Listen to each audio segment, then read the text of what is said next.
All right, ladies and gentlemen, boys and girls, children of all ages, it is good to be back on a Tuesday night with Driving to the Top Productions open mic night.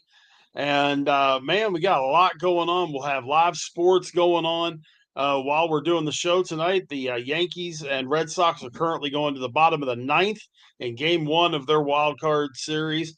Red Sox leading 3-1. Immediately after that, actually, the first pitch will be in about 4 minutes.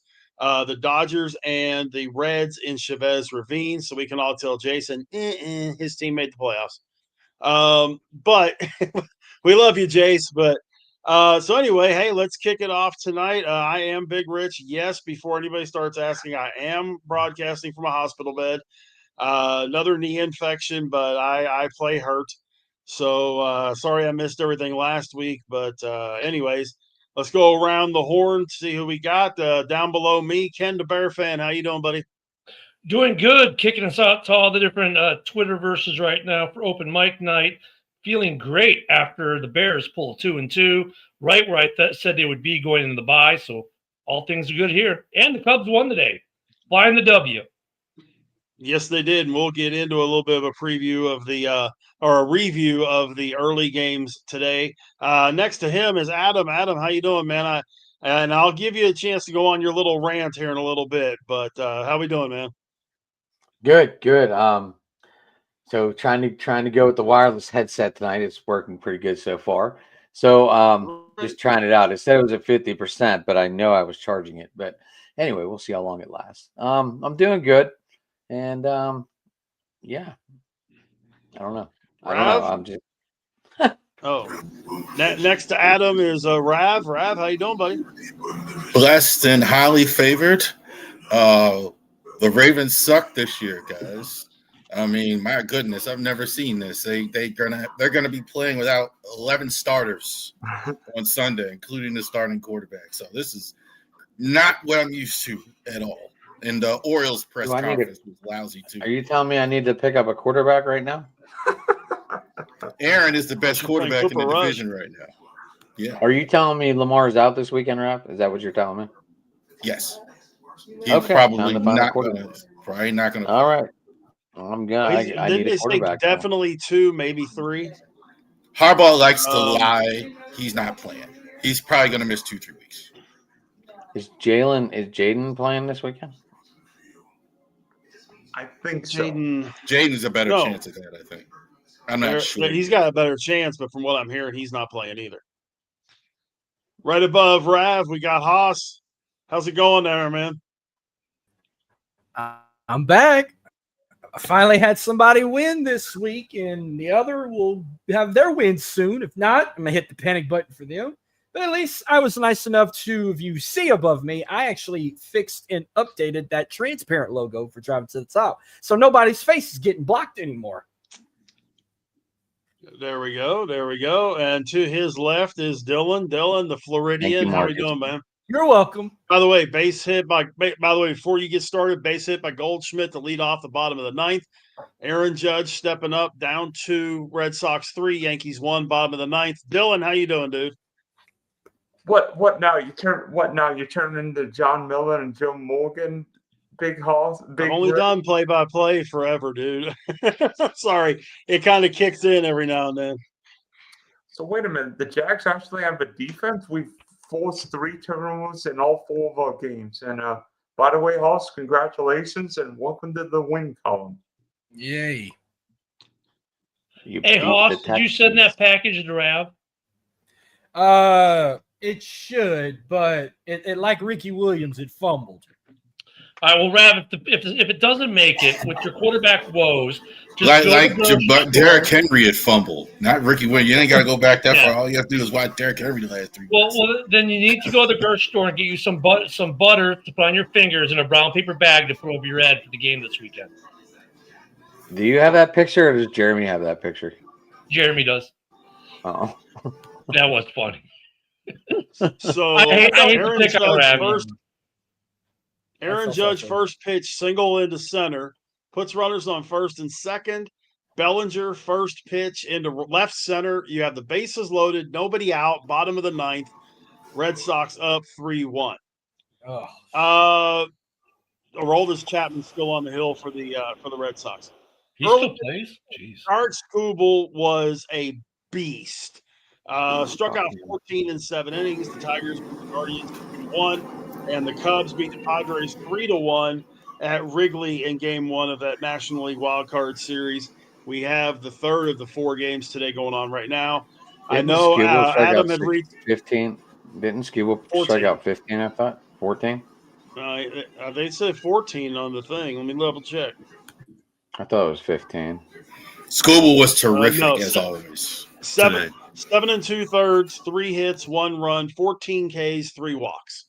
Wow. Maybe there So, are 15. but Joe, how you doing, man? I'm doing great. Great to see you guys. Adam had a little rant he wanted to go on about our friends, the Guardians. So, as Giancarlo Stanton is standing at the plate, Adam, go ahead, buddy. I just don't understand how you can't hit the fucking ball out of the infield today. But they scored. Can't win games on airs, obviously. Javi Baez was the biggest laugh of the day because he had the biggest laugh at the end of the game today. Fucking. Why would you run fucking? Why would you run fucking home on a hit to the fucking pitcher with 1 out? It's definitely a contact play. 100% contact play.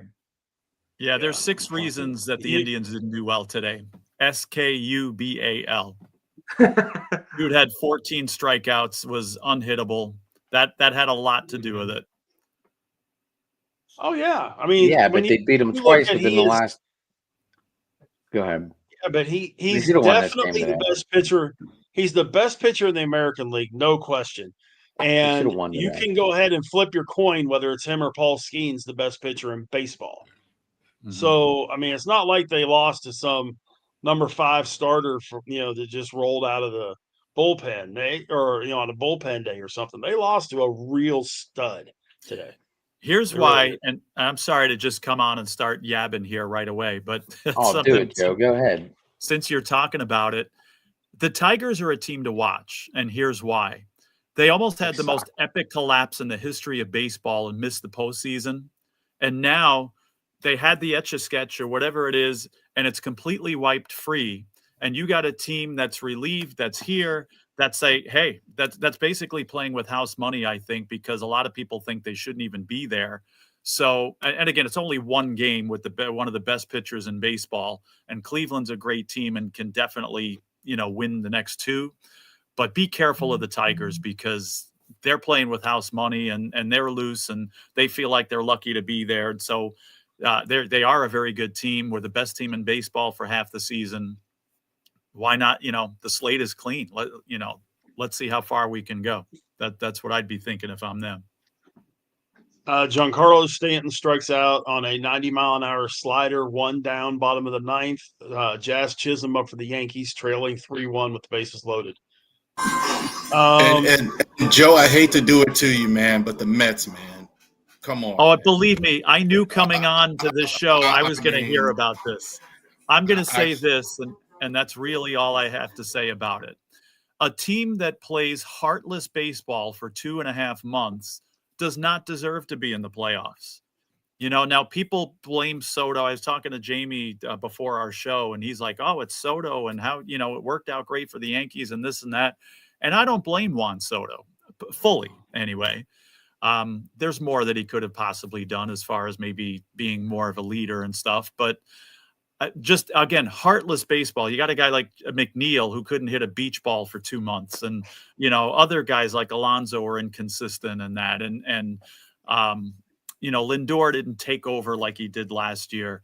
This team played heartless baseball for the last 2 months of the season and have no business being in the playoffs. So, yes, I'm ticked off. I'm more ticked off than I am disappointed, although I'm not surprised because, again, when you play like that for 2 months, I could see this coming. I would have bet my paycheck that it would end this way. I was surprised. I was truly surprised. Even though Alonso has said he is definitely opting out of his contract, do you still think that they bring him back? I hope they do. I don't think they do. But I think he belongs on the Mets. He should be with the Mets. As a Met fan, I would love to have him. I think he makes the team better. He's underrated defensively too, I believe. So yeah, he would definitely be missed if he was gone. I hope they keep him, but I doubt that they do.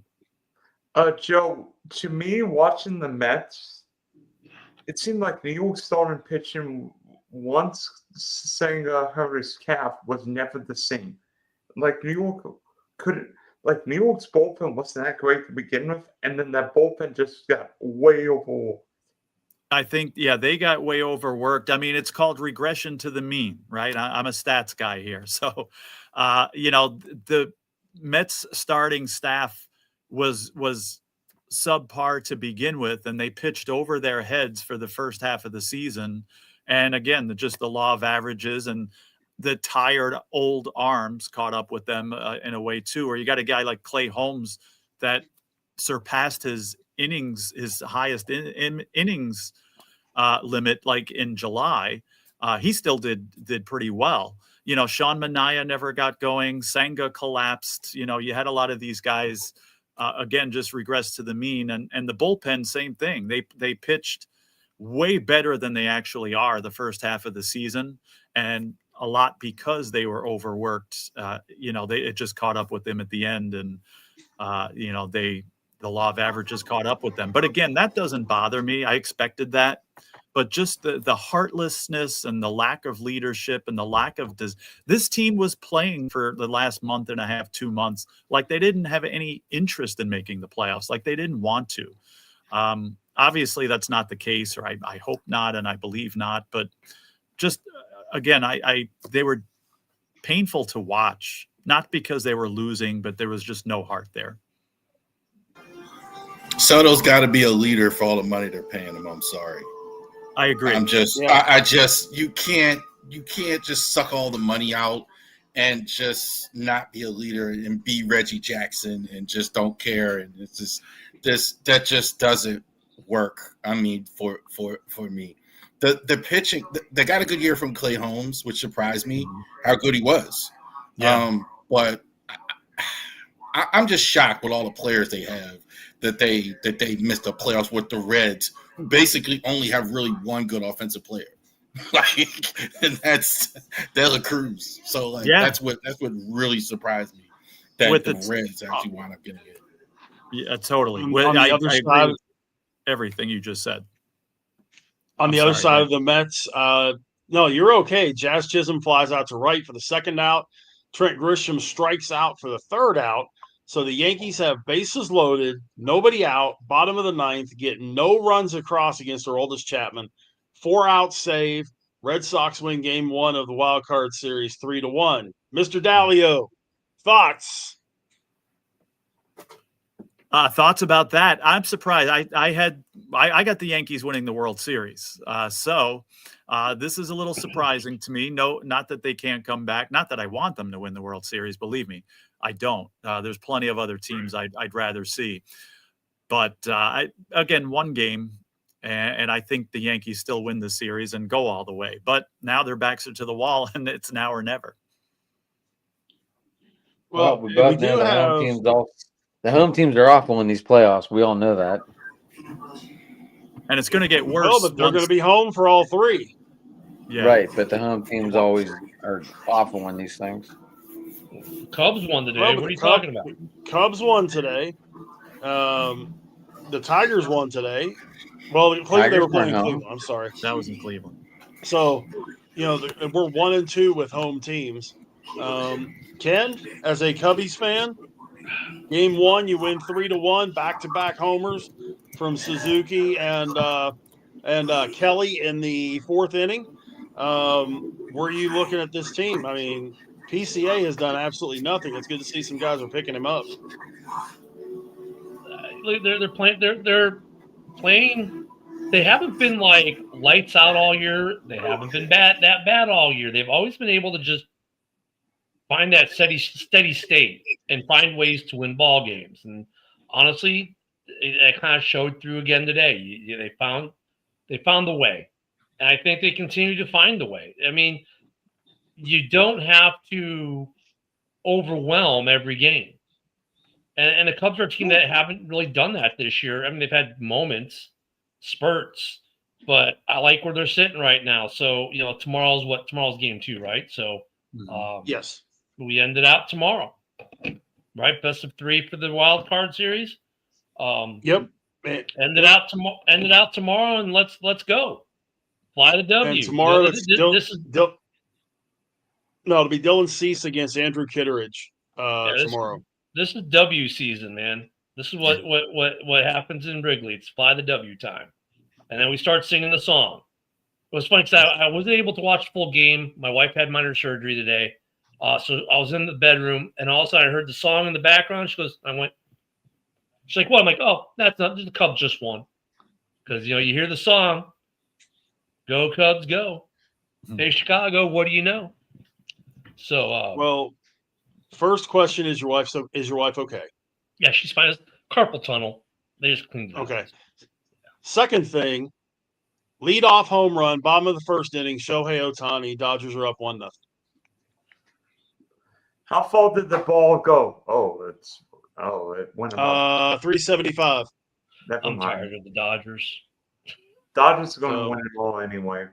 Yeah. But talking about the Dodgers, I'm sure everybody saw this with Clayton Kershaw, and he had announced his retirement a little while ago. His last regular season home game was this past week, and I think we're all in agreement that this guy should be first ballot Hall of Fame.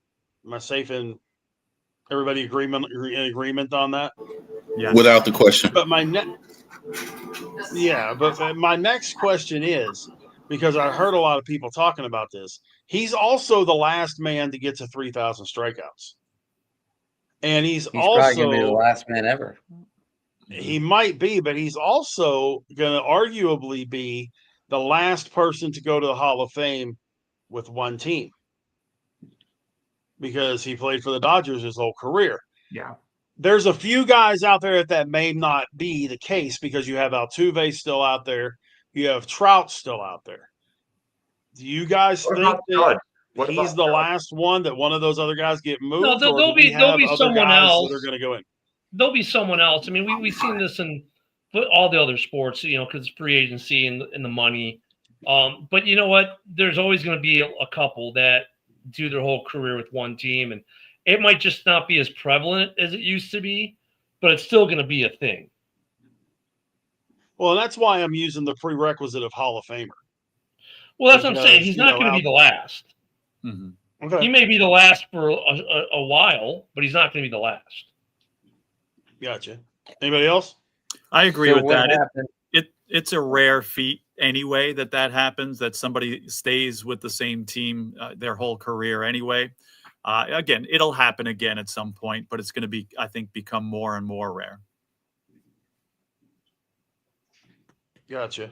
I think it'd be rare for the Orioles and the Pirates and small market teams, though. I will go there. No, I don't think a small team is. They just don't. I mean, they can, because I've been killing the small markets for not doing it. But it seems like if a guy stays and they want big money, that you have to go to Boston, Los Angeles, New York, Chicago, etc. I don't think you're going to be able to do it. I don't think you're going to see it in Sacramento or.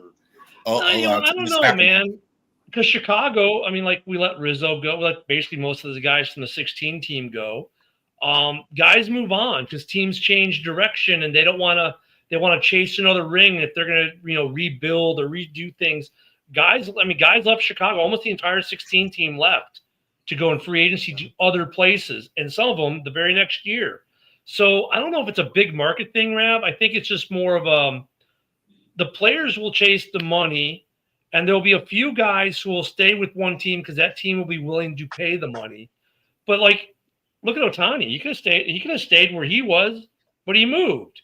They have the money. He went from LA to LA, but still, it's going to be more of a rarity because the guys want to make these big, massive contracts, and there are teams who are like with Rizzo with the Cubs when they traded him, because they were going to do what? They were going to rebuild, reset.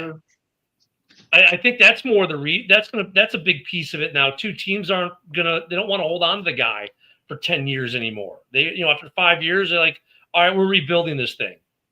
So it's going to be, pitchers might be and actually, I'll take it a step further. I think the only way you'll see it is with pitchers. They're like the only ones who are somewhat immune. But if you're a position player, you're a dime a dozen. Yeah, you may be phenomenal, but I'll trade you, get a bunch of draft capital for pitchers. Pitchers are the guys who mostly stay. And I'm only talking about Hall of Fame level guys. Yeah. Personally, I'm not talking about because you're going to have a David Ross get in there or certain guys just for whatever reason they're hanging around or their bench guy or whatever utility. You're going to have, but I'm talking about the high level guys. I think what's going to happen where you're not going to be able to keep certain guys. Teams just don't think that way. They're going to have to move to other teams like Crochet. You're seeing like moving and freed, etc. But Baltimore has money. Minnesota has money. These smaller market teams have the money to spend. They just don't want to do it. I agree with that. You get a guy like Joe Mauer, perhaps. Didn't Mauer spend his whole career with the Twins? He did. So that's an example. Again, it's going to be extremely rare, but you'll have little cases here and there, maybe over a 30, 50-year period, but it may still happen. And that's not just an MLB thing. That's an every league thing for the most part. Right. No, you're right. Dylan, you wanted to throw something in?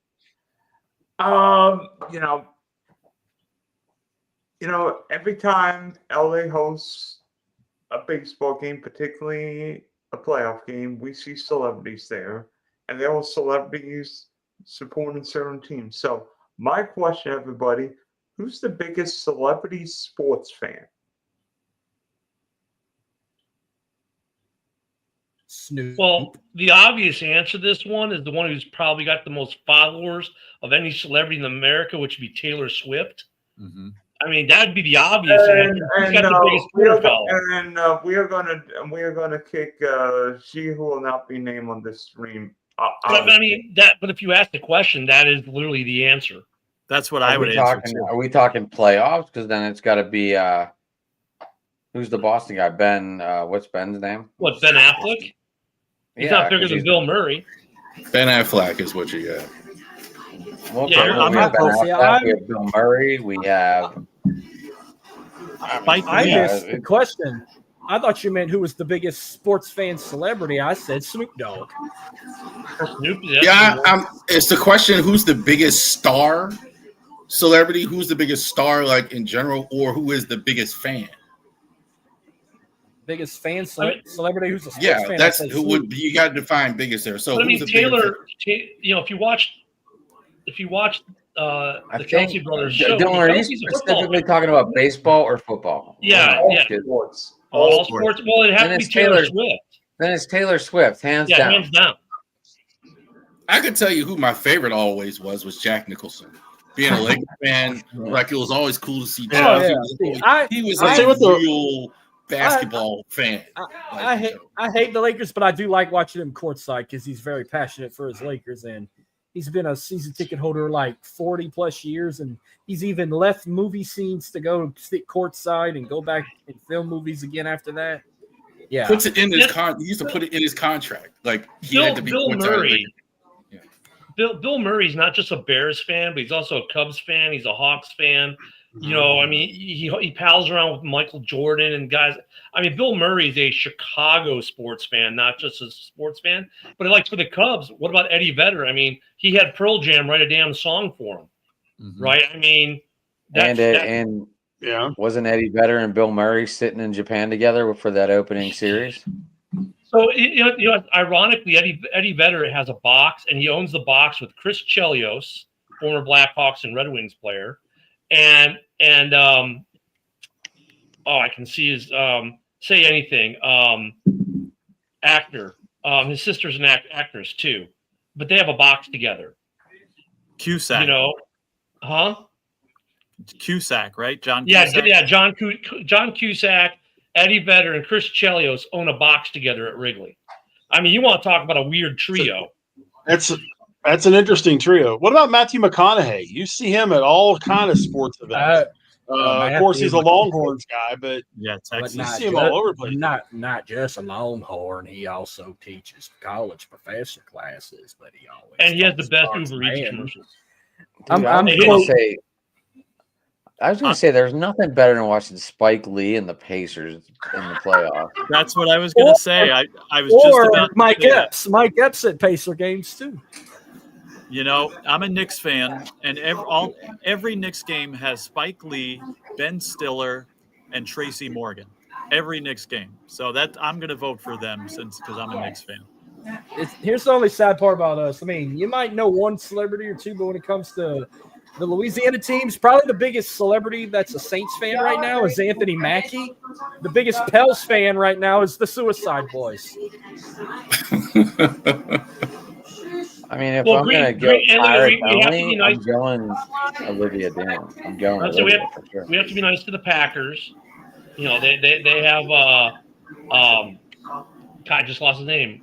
Louise. Aaron Carter. Yeah. Aaron Carter, really? Not Aaron Carter, but never mind. The Packers have some too, believe it or not. Some of these small market teams actually do have some big fans, but Lil Wayne's a Packers fan. Lil Wayne, there we go. Lil Really Wayne's a good. Packers fan. Yep. I know Drake is always at the basketball games too. That's the one. That's another one. The Raptors. Drake is he's hitting on. He was hitting on Doris Burke at the game and everything. He's always. What is it? Toronto. Simone games Biles or is at every Toronto. Bears home game. Yeah, Raptor games or Laker Well, games? her husband, just like Livy. Raptors. Yeah, Raptor games. I know. I'm trying to think who's with it. I'm trying to think who's the biggest Houston Rocket fan from H-Town that's a celebrity besides Jay Prince. Hey, the Bears also have Seth freaking Rollins. Slim Thug and Bun B and Paul They do. Wall and all them. Yeah, Mr. I hate. I quote him every time LSU loses. I tweet I hate football. In fact, we have a few WWE wrestlers that are Bears fans. Well, who's the CM bigger- Punk like, is who's the definitely bigger fan, the one. CM He's a Punk big or Black Seth Hawks Rollins? fan. Yeah. Yeah. Punk's a big Cubs fan. Punk's Yeah, the biggest Cubs and Blackhawks fan for sure. I don't know about the Bears. I'm pretty sure he likes them, but I know Cubs and Blackhawks for damn sure. He's a big hockey guy. He likes particularly hockey in particular. Who does the intro for the Hawks games? In their pregame, he does the intro for the Hawks every game. I've got a couple for you. How about Ashley Judd, University of Kentucky basketball? Or entering collegiate, okay. And since the Dodgers are playing, how about Mary Hart? Yes, you could always see her behind home plate. I don't know if that's her husband that's next to her or but I mean, the Dodgers get a lot though just because they're in LA. My sister works in Hollywood, and they all go to. She's a Cubs fan. She's a season ticket holder for the Cubs and the Dodgers. Don't ask me why. But I mean, she was on the wait list for Chicago when we lived there, and then when she, her career obviously took her to LA. She basically sells her Cubs. Most of her Cubs tickets goes to 1 or 2 series a year. So they pay for themselves, and then she goes to all the Dodgers games she can. So I'm sure she's at the game tonight. But every game I've ever been to in LA, and I've been to quite a few Dodgers games, you'll sit down. Oh, there's Don Cheadle. I mean, it's because these guys live in LA. Where if they want to go watch baseball, you got to go see the Dodgers. I mean, because you're not going to Anaheim, which is also a nice stadium. But it's by why don't you see a lot for these other teams? Because they don't live there. That's the only reason. I mean, Chicago, you see them now because more stuff's done in Chicago. More stuff's done in Atlanta. That's why you see so many guys at Atlanta games now, because Marvel shoots out of Atlanta. All the Marvel stuff is done in Atlanta. That's why you see Chris Hemsworth and these guys all going to Atlanta games. Well, for people who don't know, Chicago is the gateway to the country. Whereas as quiet as it's kept, that's still true. Like, you cannot go west and be east and not go through Chicago. There's no such thing, and that's why Chicago. You can go through Atlanta route. You got the Dallas route, man. And you can go through Dallas. If you live in the east, and a lot of times, I mean, I'm talking about like if you're trying to go west of Chicago, I'm talking about if you're going to the West Coast and you're coming from the East Coast, it's hard not to go through Chicago. You're not going to go to Atlanta if you're trying to go west. Like, you're going to go. That's the way it's I think it's pretty close. But I think Southwest will send you through Atlanta first before they send you through Chicago now, right? No, I just did. When I went to Alaska for my cruise, I went from Pensacola to Reagan to Chicago, then to Seattle. On the way back, it was from Seattle to O'Hare to Reagan to Picola. So even when I went to Well, Europe should in even most of my Europe trips, going to Europe during right as COVID was starting in 20, we came home through Chicago through O'Hare. O'Hare is a massive gateway. Delta's big in Atlanta. That's why you get a lot of Atlanta. But remember, Chicago's a hub for United and American, and it's their biggest hub for both. So that's why I was saying that. So St. Louis Midway calls is itself the Southwest, Ken? gateway. St. Louis Midway is calls- more Southwest, Ken? Southwest is now at O'Hare now. But They're at Midway, right? Midway is mostly Southwest.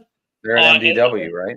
And smaller airlines, but now Southwest also flies into O'Hare. So, and O'Hare's expanding again. O'Hare at one time was the busiest airport in the country. Now it is Atlanta. But Atlanta, Chicago are pretty much 1-2. A big one, if you're going west from, let's say, here in Florida, you got to go through Houston. Houston's big if you're going to Cancun, Cozumel, Puerto Vallarta.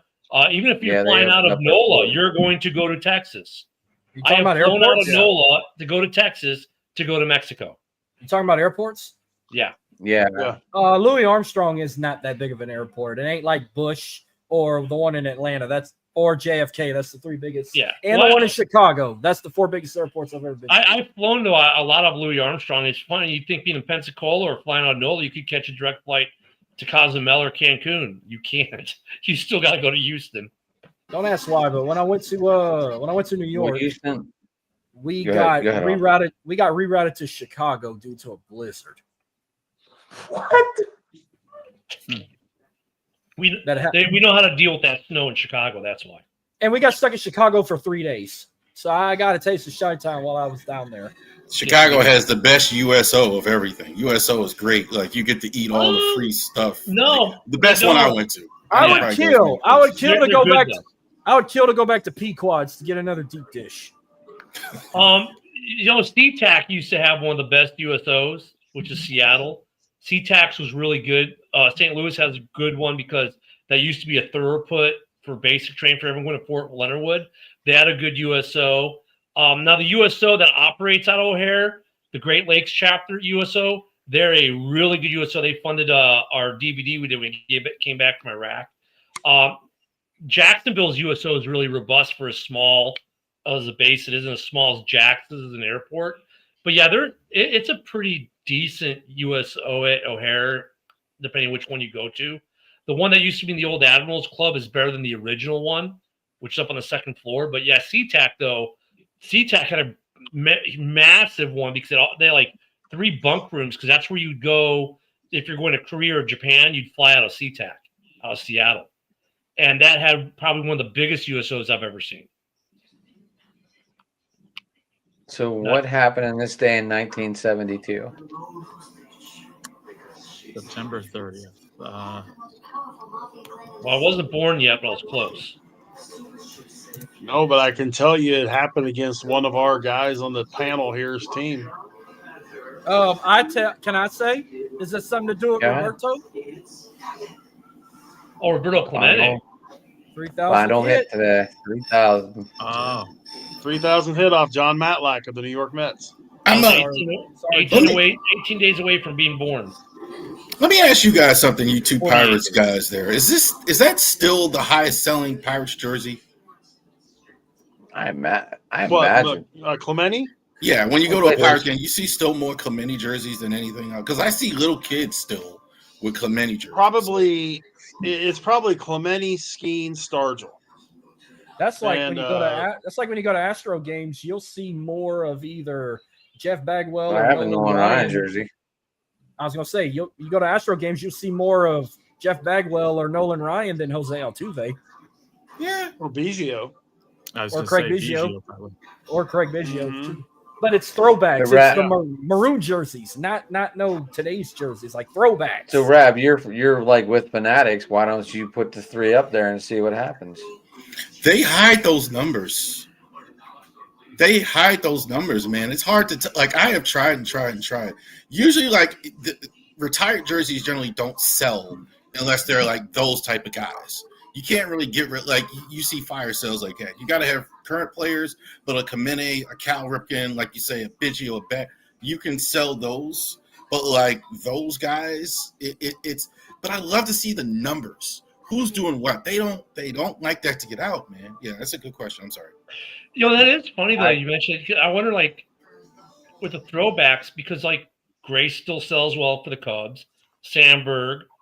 Actually, there are a lot of old ones that sell good. Even Dawson still sells, and then even go guys like Derek Lee still sells, Aram still sells, Wood sells, Pryor sells. It would be interesting. I mean, those guys don't. Some of those guys don't sell at those numbers, but it'd be interesting to see what the numbers of like retired players, like what retired players sell best for each team, because they do sell. I got my dad a Vern Law jersey one year for Christmas. Mets have a lot of David Wright and Keith Hernandez. Joe, you probably have a lot of good old of ones. Adrian Beltre jerseys in Arlington. I don't. You see a lot of Ryan, but you see a ton of Adrian Beltre in Arlington. Yeah, Maddox. Joe, you probably. I mean, your team. I mean, you guys. I mean, Strawberry, Gooden, Hojo. I mean, you guys. I mean, maybe even some old Tom Seaver jerseys, maybe even some old Nolan Ryan jerseys. I'm sure you got some good vintage. I never collected them. I was never a big jersey person, but you see people like the big ones you see today are David Wright, 5. Keith Hernandez. Because Keith Hernandez is one of the announcers for the Mets too.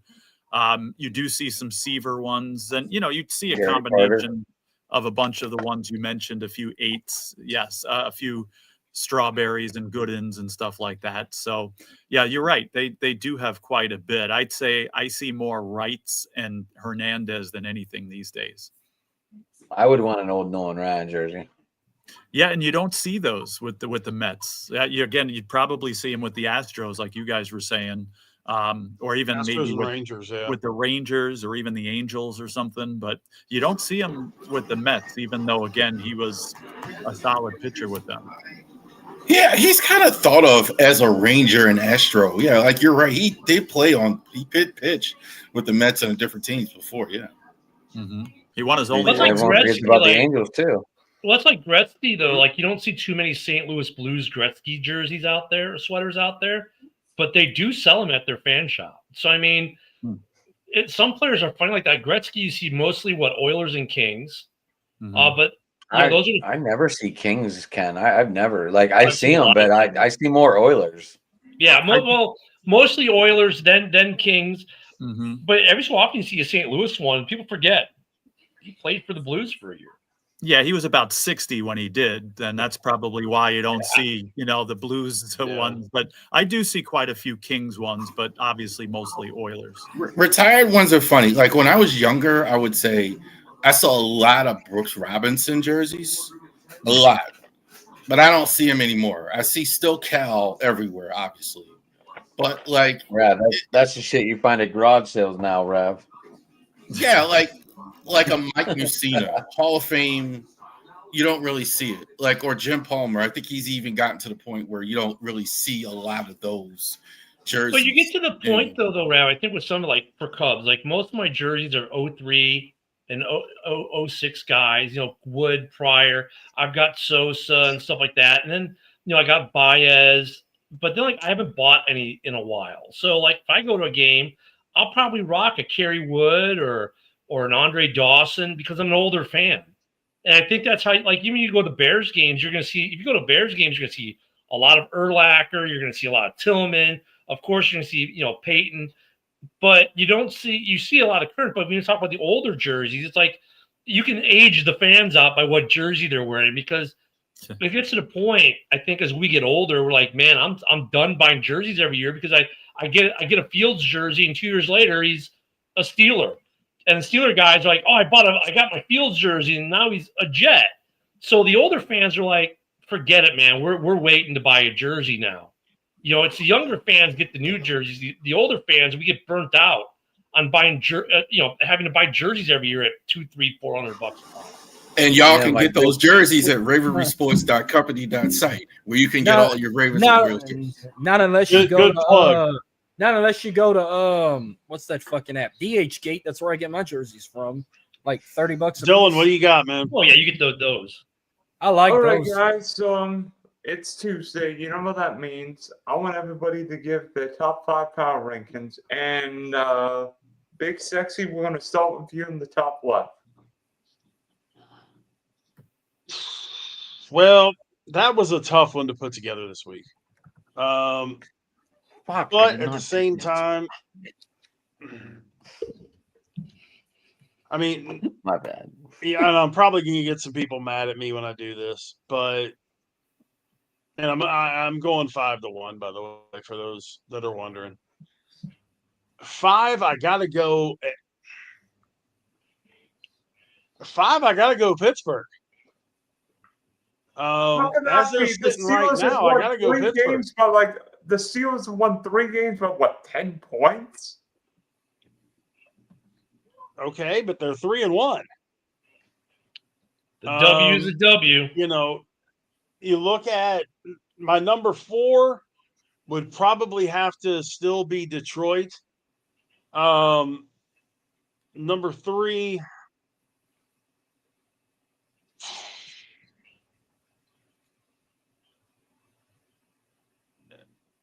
Actually, no. I'd go Tampa 4, Detroit 3, Philly 2, and Buffalo still at 1.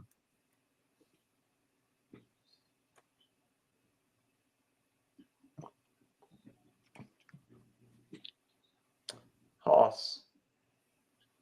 Ooh, okay. Anyone 5. else? And if I'll you go. say Houston 5, and if you say Oh. Houston 5, I'm leaving. No, Houston 5. I'm joking. New Yes, Orleans after 5. that big win, Haas, they moved up to 5 in the power rankings. No. 5. This might be a surprise because I was actually impressed with how good he turned this team around, and I have to put them up there, but I'm going to get a lot of backlash for this one. I put the Colts at number 5. That's valid. 4, I'll go with the Lions at 4. 3, I'm gonna say Tampa Bay. 2, the Philadelphia Eagles. Number 1, the Buffalo Bills. By the way, the Colts should have won if only Donnie Mitchell hadn't Deshaun Jackson himself, and then he held on JT's touchdown, but that's here and there. Joe. While Joe does, I got to go receiver hunting because now I got to drop Malik Neighbors off my fantasy team. Whoop, whoop, whoop. Yeah, as a Giants lover, that hurts. Terrible. But all right, As an guys are gonna LSU laugh. guy, that hurts. yeah, you guys are gonna laugh Is at me Tyreek- for my number 5 pick. Is Tyreek But I'm- Hill retiring with the way he went off the field, smiling, waving? Was that Yes. it? I wish You I think so? would have retired like that. He might be Maybe. forced to retire after seeing that. But all right, so you're going to laugh at me for my number 5 pick, but this NFL team is laughing at the entire NFL for burying them and leaving them for dead and thinking that they were going to completely go away. They're called the Chiefs. Kansas City Chiefs. All right, they've played tough teams. They're 2-2, yes, but they've played a tough schedule. They're getting guys back. Again, I hope they fade away and go away forever. But again, they're laughing at the league right now that these guys actually thought we were going away. So I got the Chiefs at 5. I'm still sold on the Packers. I know some people here would disagree, especially fans of teams in the NFC North. I still got the Packers at 4.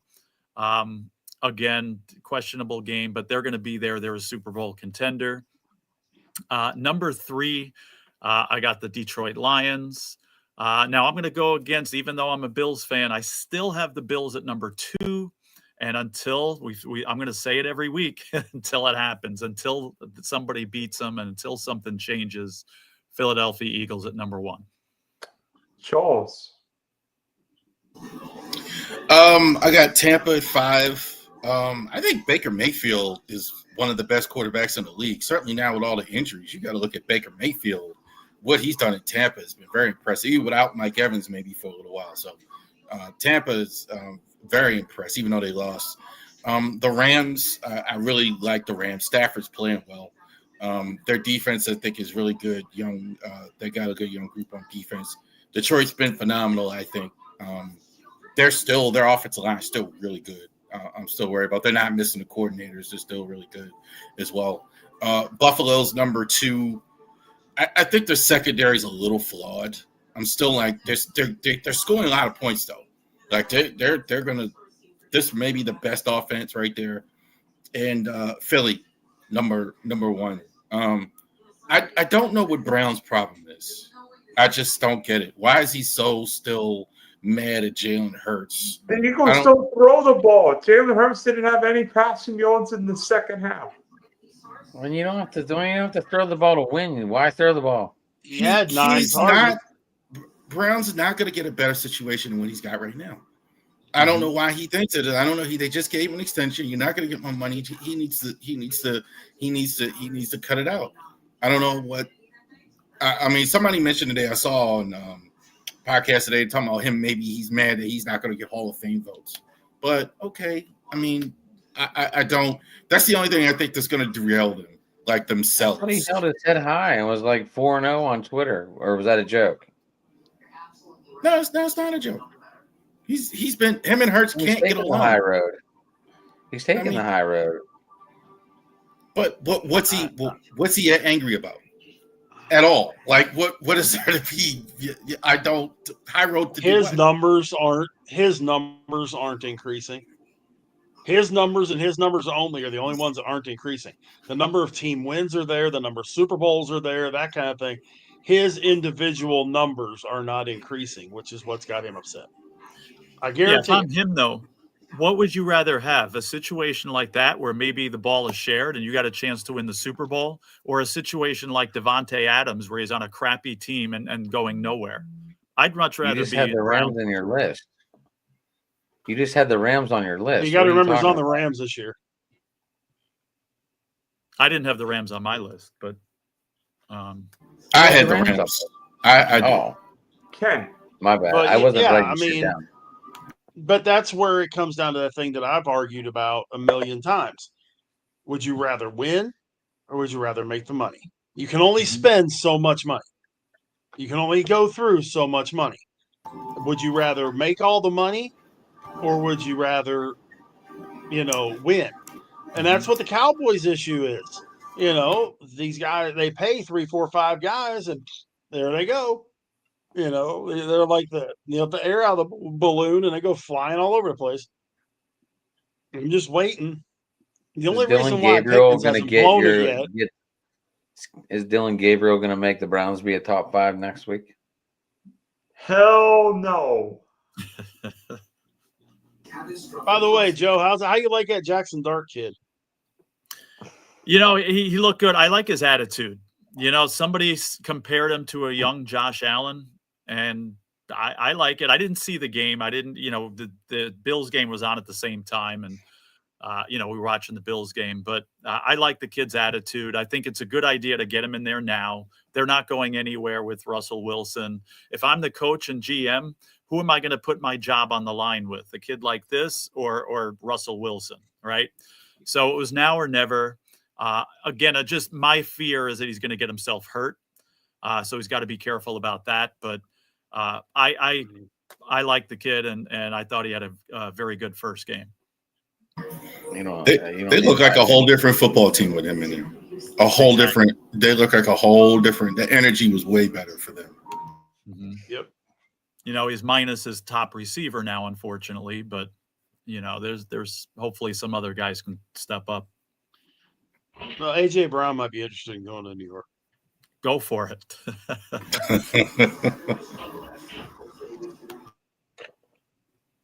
It's okay. When CeeDee Lamb comes back, Pickens will want to go somewhere. Okay. He can enjoy all the balls he's getting now. When CeeDee Lamb comes back, all those balls are going back to CeeDee Lamb. I hope he realizes this. Is it me, Dylan? Yes. Okay. I'm going to go with the Detroit Lions at 1. Week 1 was just the miscommunication week. They steamrolled Baltimore. They steamrolled Cleveland, the number 1 defense in the league. and they made it look freaking easy. Number 2, I got to go with Buffalo because, well, Josh Allen, dude's just ridiculous. That's all I can say. That's enough said, right? I mean, he reminds me of Jay. He's got like this Jay Cutler quality. Jay Cutler didn't care. He'd hit you. You know what I'm saying? And he's just that grit. Just you want to follow him anywhere. I can't. If the Lions Bills ends up being the Super Bowl, oh, it's going to be fun. At number 3, I guess I'll go with the Eagles only because they're undefeated. And so until they're not, they deserve to be in the top 5. Then I'm going to go with Baker and Tampa at 4 because I agree. Baker's the most underrated quarterback in this league. And I would say Baker's going to do Baker things. And people are like, yeah, but, he's Baker Mayfield. Look at he sucked when they cut him. I get why he wasn't that good when he got cut. The psychological mind fuck that he went through after resurrecting Cleveland. And then the way they did him, I get where his headspace might not have been there. But you watch him now, the dude's fearless. There's nothing. He's comfortable. He's at home with no matter what injuries you put in front of him, no matter what obstacles, he finds a way. And he almost did it again against the Eagles this week. The Eagles are damn lucky they got that W. At number 5, this was a little tougher. At number 5 is a little tougher. I can tell you one thing. It's not the Green Bay frauds. They got. Look at. This is the way the NFL works, okay?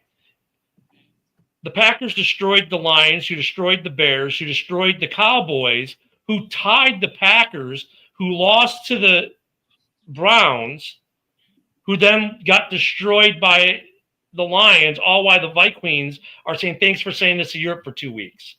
That's the NFL in a nutshell. It's such a wacky thing. At 5, though, Rich, I understand. Look, the Steelers are close for me because they're starting to you like before this week. I'm like, what's your identity? And they're starting to answer that a little bit more. But I'm gonna keep it in the NFC and be an NFC homer this week on it, and say the only other team in the top 5. So the only AFC team in the top 5 for me is going to be Buffalo, and I'm going to go with LA with the Rams because once again. You got a quarterback who just does things. You know what I mean? He's the one that, like, there are 2 guys in this league specifically. You can look at their team and say, yeah, but they're dog shit. Yeah, but Stafford's going to do Stafford things. Or you're going to look at Tampa and go, oh, man, but they suck. Look at the injuries. Yeah, but Baker's going to do Baker things. And those guys do repeatedly. So that's my top 5 for this week. Mm-hmm. Gotcha.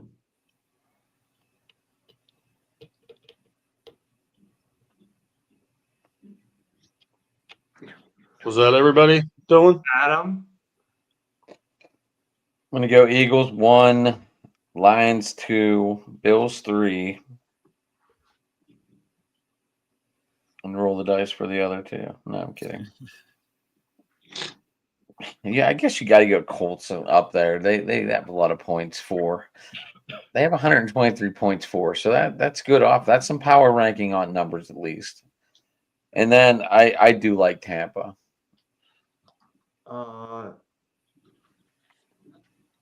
That telling five? you That's this. five. Nobody's got my list. By the way, Seattle was just off my list, number 6. I'm surprised nobody said Seattle, but you guys don't watch West Coast football. No, I watched them this week. I do. Look at Seattle's one of They're those my teams. defense. They're my Yeah. fantasy defense, Dylan. So I do watch. I watched them beat the Saints' ass. The problem with the NFC West is it's the NFC West. Seattle's close. I think they'd be around 6 or 7, maybe 7 or 8 on my list, but they're making their way up. But the NFC West is kind of like, look at who would think that the Niners would be what they are right now? None of us. I did. The West is a little. That's why they don't get as much love. And I miss Mike McDonald every day looking at the defense the way it's looked the last few days. Mike McDonald's defense would not look like that crap we got the last few weeks. This guy could coach on defense. This defense, I played the they're going to Jets. have a good defense for years. I played the Jets, who are looking crappy as shit right now.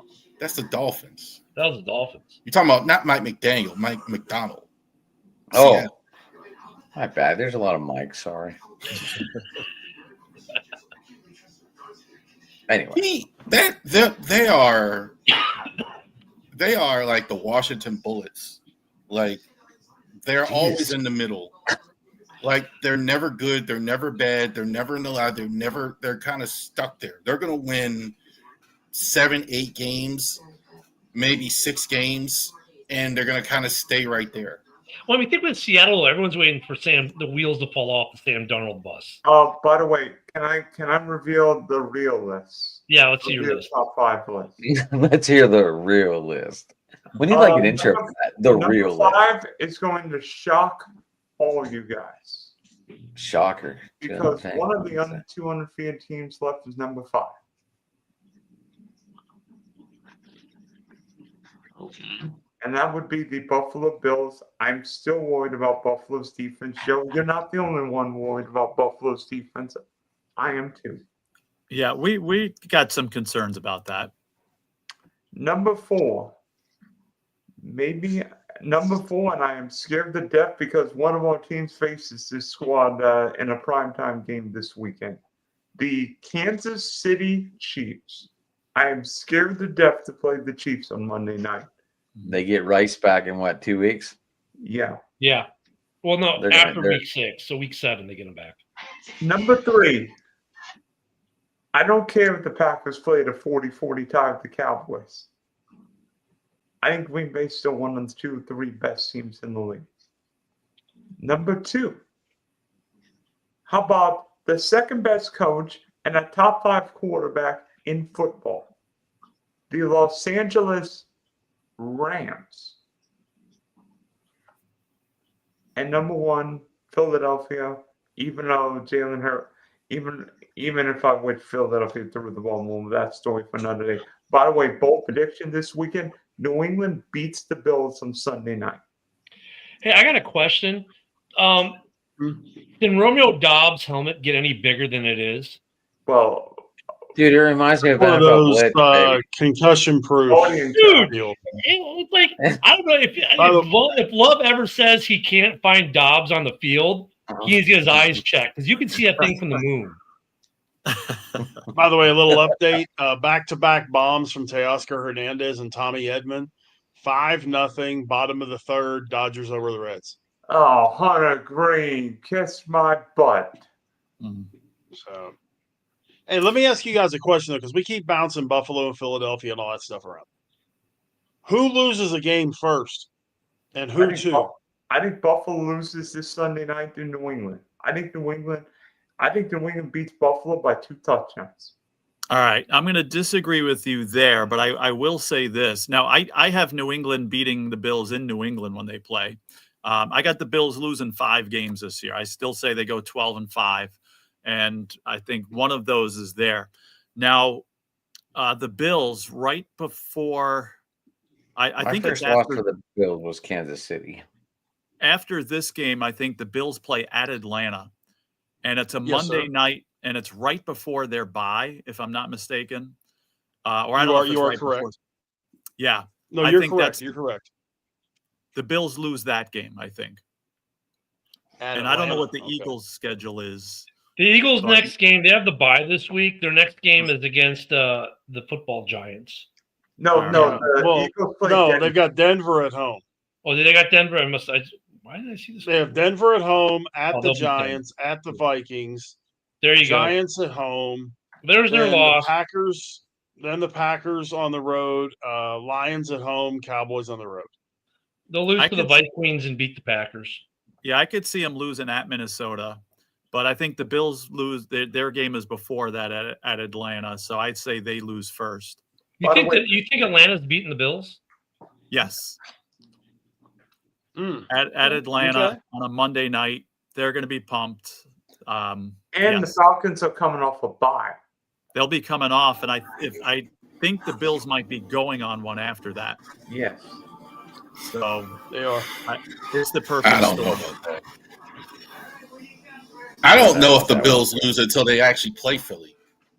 I don't know. I think the Bills lose I mean- to Kansas City as their first loss, Joe. They're going to lose to the Chiefs as well. I have them losing that game. I forget. I got them losing to Houston, believe it or not, at Houston. They can't beat Houston at Houston for some reason. And who else did And I they have? lose I got the them, game after that too. So let me let me take that They're though. not They losing to can't the win a Steelers game at with this 10 other days place off, because right? historically they haven't played well. The Packers have owned the Cowgirls in Dallas and got lucky they walked away with a tie. So I always hate that argument that historically Team A doesn't play well at Team B's place because that was last year. This is this year. The Cowboys took it to Green Bay. I mean, they look at Micah Parsons had one good play really the whole game that was saving Dak Prescott from ending it with a touchdown. Right? They should have lost that game. But Packer fans leading into that game, oh my God, this is going to be a Micah Parsons sack fest. We own them in Dallas. We're going to win by 20, 30 points easy. And now we have a tie. So that's why I always hate that argument. With the Bills, I don't think the Bills lose to Houston the way they are right now. Something's got to change in Houston. I don't see them losing to the dysfunctional football team that is Atlanta even. Atlanta's so dysfunctional right now as a team. Like, it's going to be – I think, though, with both these teams, like I could see Philly losing to the Giants, honestly. Division game, it's going to be a division game that no one expects. Why? Because division games have a way of biting you in the ass because sometimes you're looking past them a little bit, even though it's division. But also within the division, it doesn't matter if you're the best team in the league and the worst team in the league in the same division. Those games can always – I've seen – when the Bears were the best in the division, the Packers were the worst, and we lose. I've seen where the Packers are running roughshod over the NFL and they go to Chicago and lose. And the Bears are terrible. Division games are always different. That's where one of these guys is going to lose their first game is in the division. More likely than not. Yeah, and again, I do have the Bills losing at New England later in the season. I think the Bills win 35-20 this game. But it's just the NFL. It's the way it works. I said it a couple of weeks ago, and people were like, there's no way the Bears beat whoever they were playing there. The Raiders. The Cowboys. The Cowboys in Chicago there. And again, teams that are not supposed to win games win games. And it happens every week in the NFL. And you're right. I agree with you. It happens more with division against divisional opponents. But again, when a team is on Monday Night Football in prime time and they're not used to it, and again, just the way the thing is and the way the Bills' schedule plays out after that, that's why. I mean, the Bills are the far better team than the Falcons or than the Texans. And it's not just last year.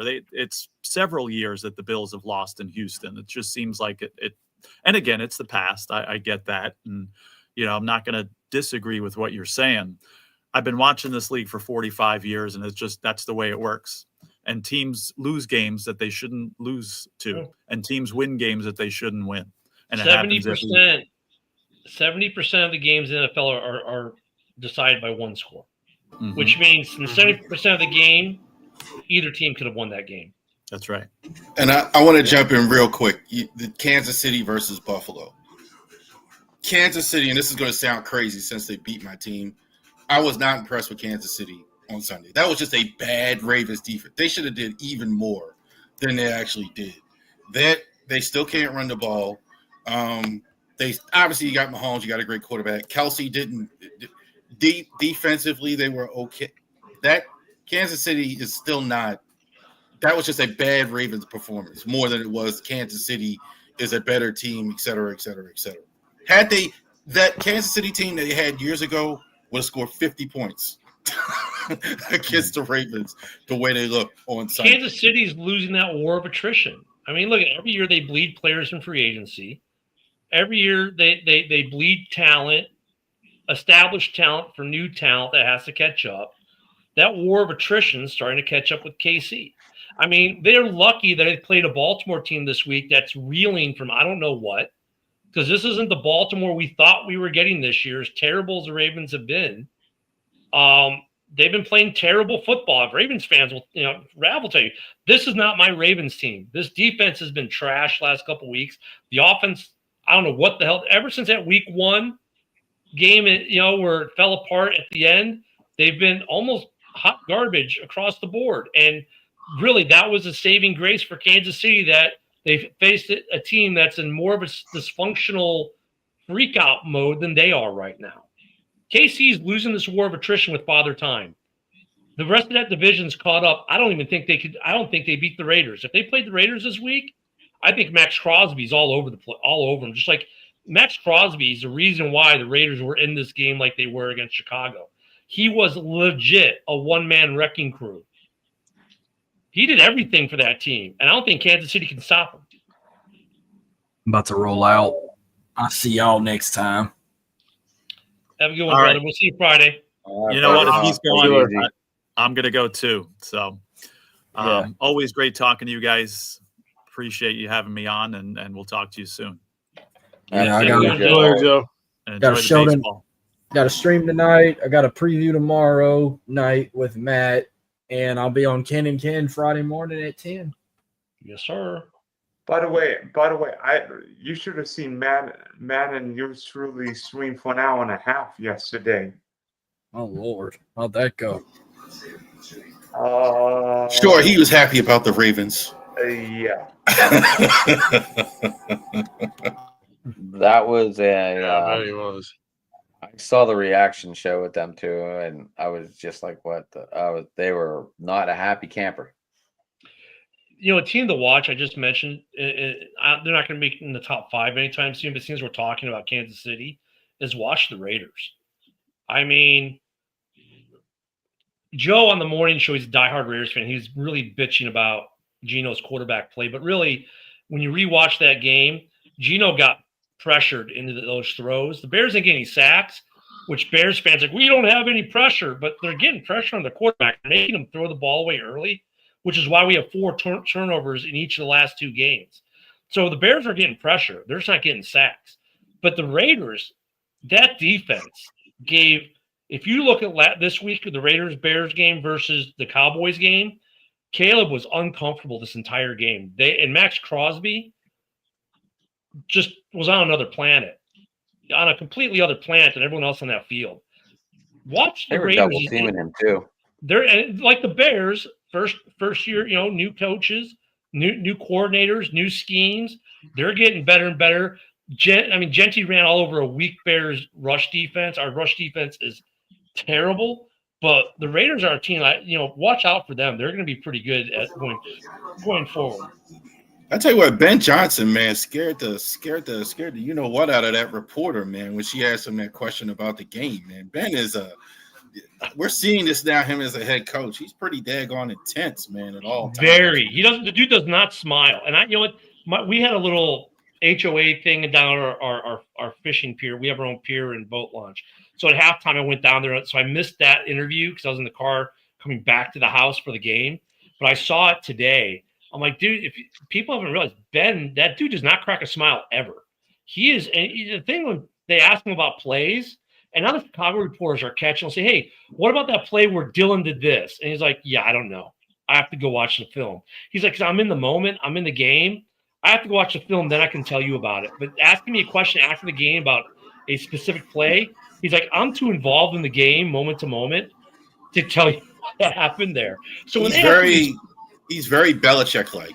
That's what kind of reminds me of, like Belichick, Greg Popovich is kind of. That's what that reminded me of. Popovich and Doris Burke always like. I love him. Every time anything Doris would ask him, he's like just gives this snarky answer or doesn't really want to answer the question. He doesn't like, that type of stuff. I just think it's funny that it was a big controversy. He's like, because he doesn't want to sit there. He knows what the question is, so he's going to answer it.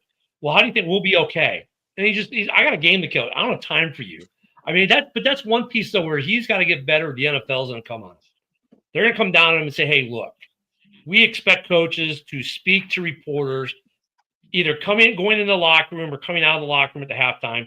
That's something you must do. They're going to force him, the NFL will, to be less like he was this week.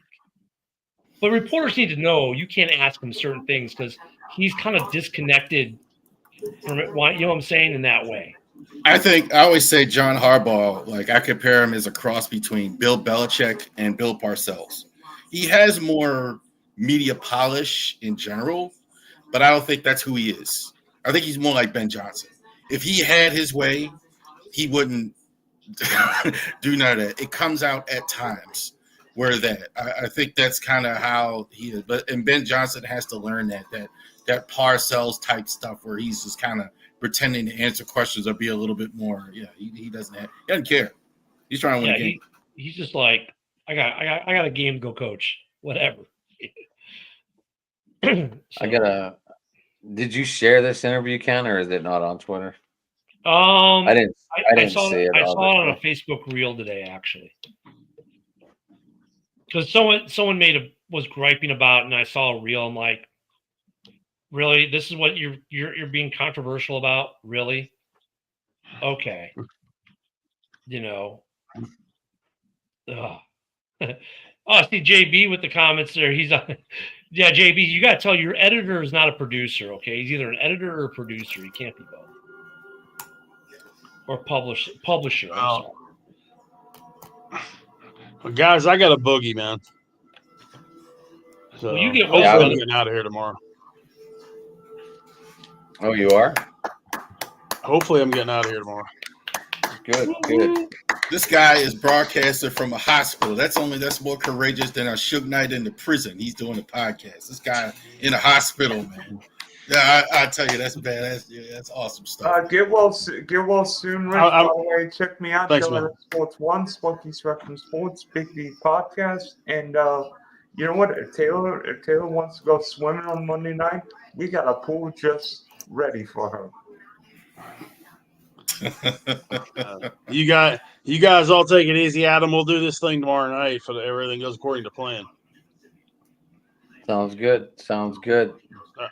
People Right, get a boys. hold of I you. appreciate you guys. Hey, get a hold of me, Big Rich 8371 on Twitter or X, whatever we're calling it this week, or Facebook. My name, Rich Richardson.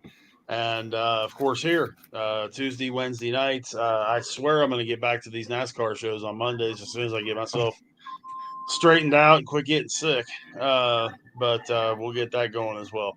But I appreciate you guys, and I'll holler at you here this week. Have a good Sounds one, brother. good, Be Rich. well. I'll talk to you tomorrow. Keep me updated. Let me know. We'll do it, guys. Thanks. Alrighty.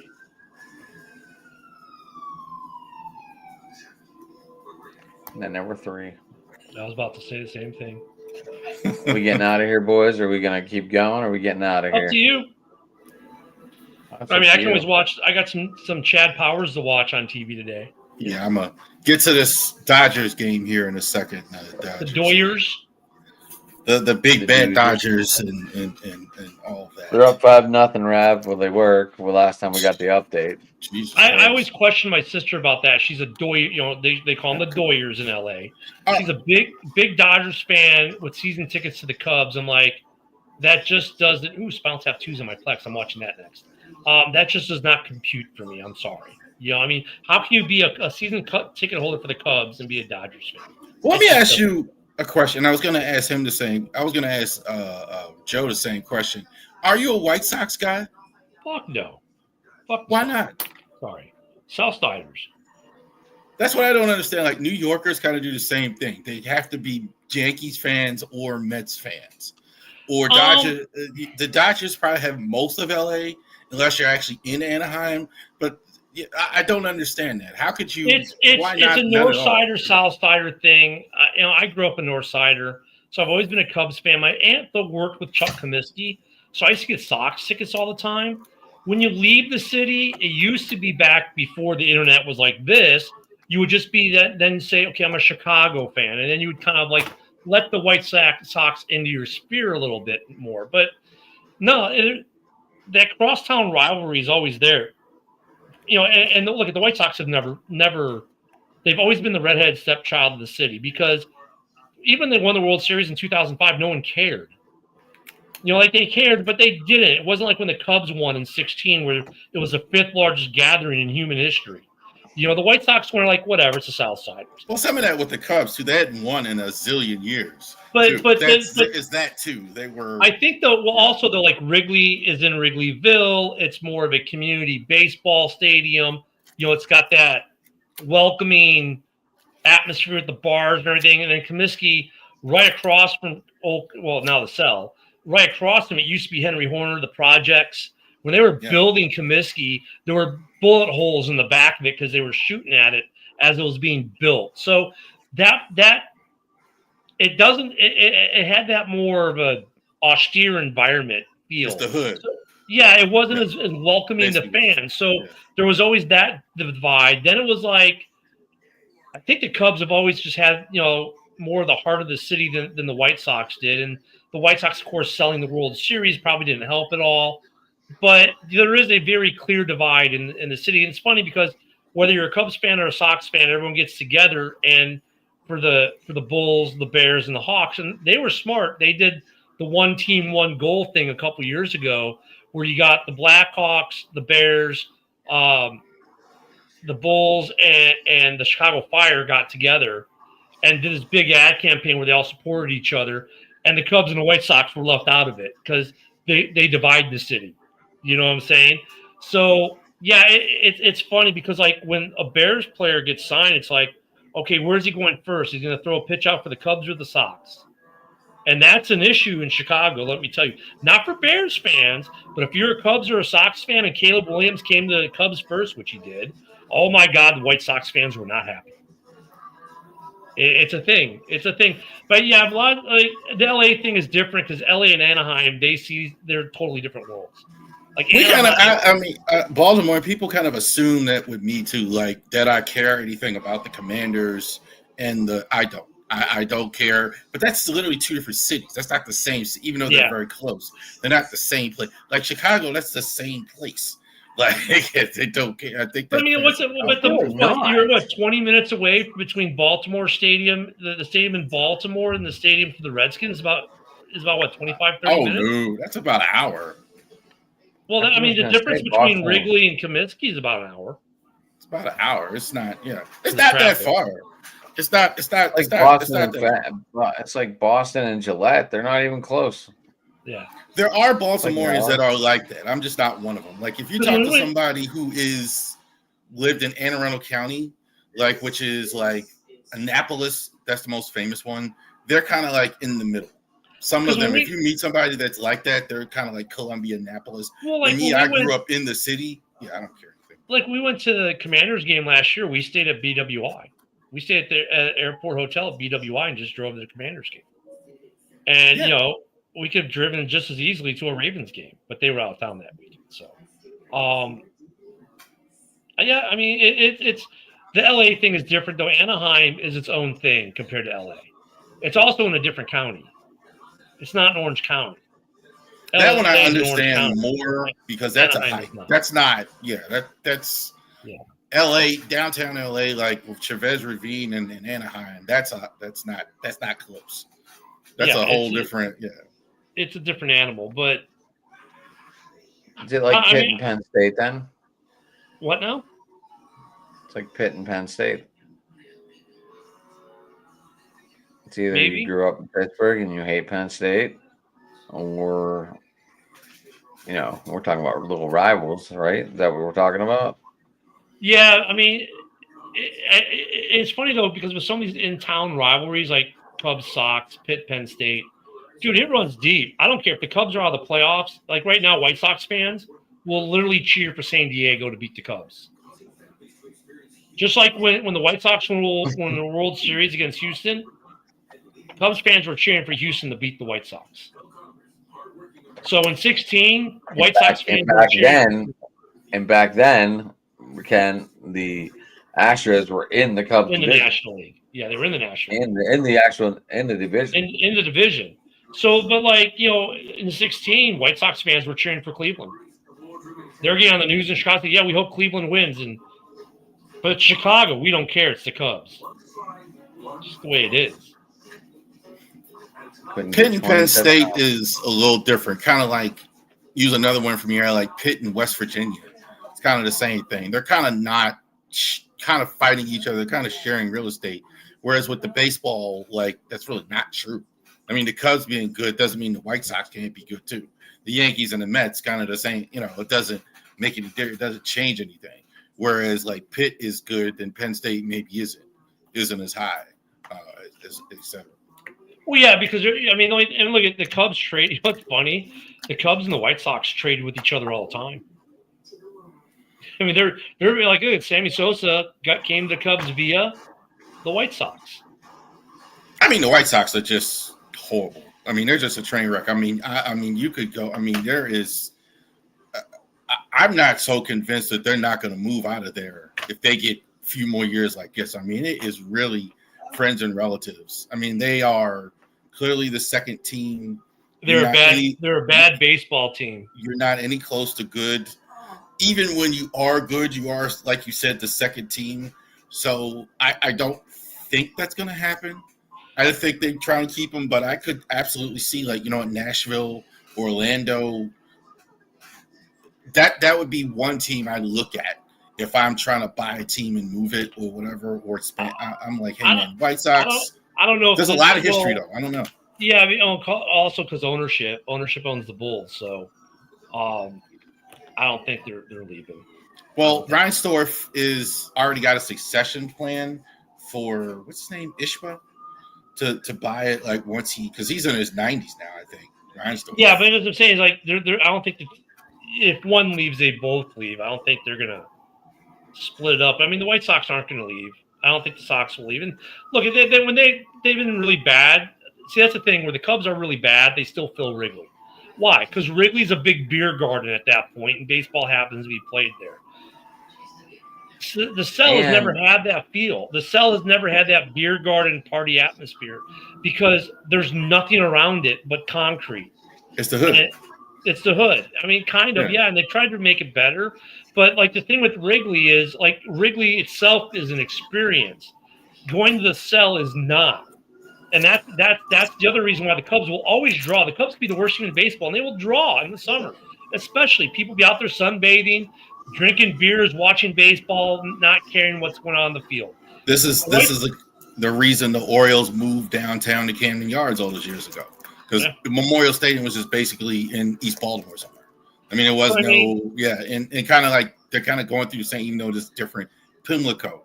When the White Sox are good, they draw. Like, they'll draw.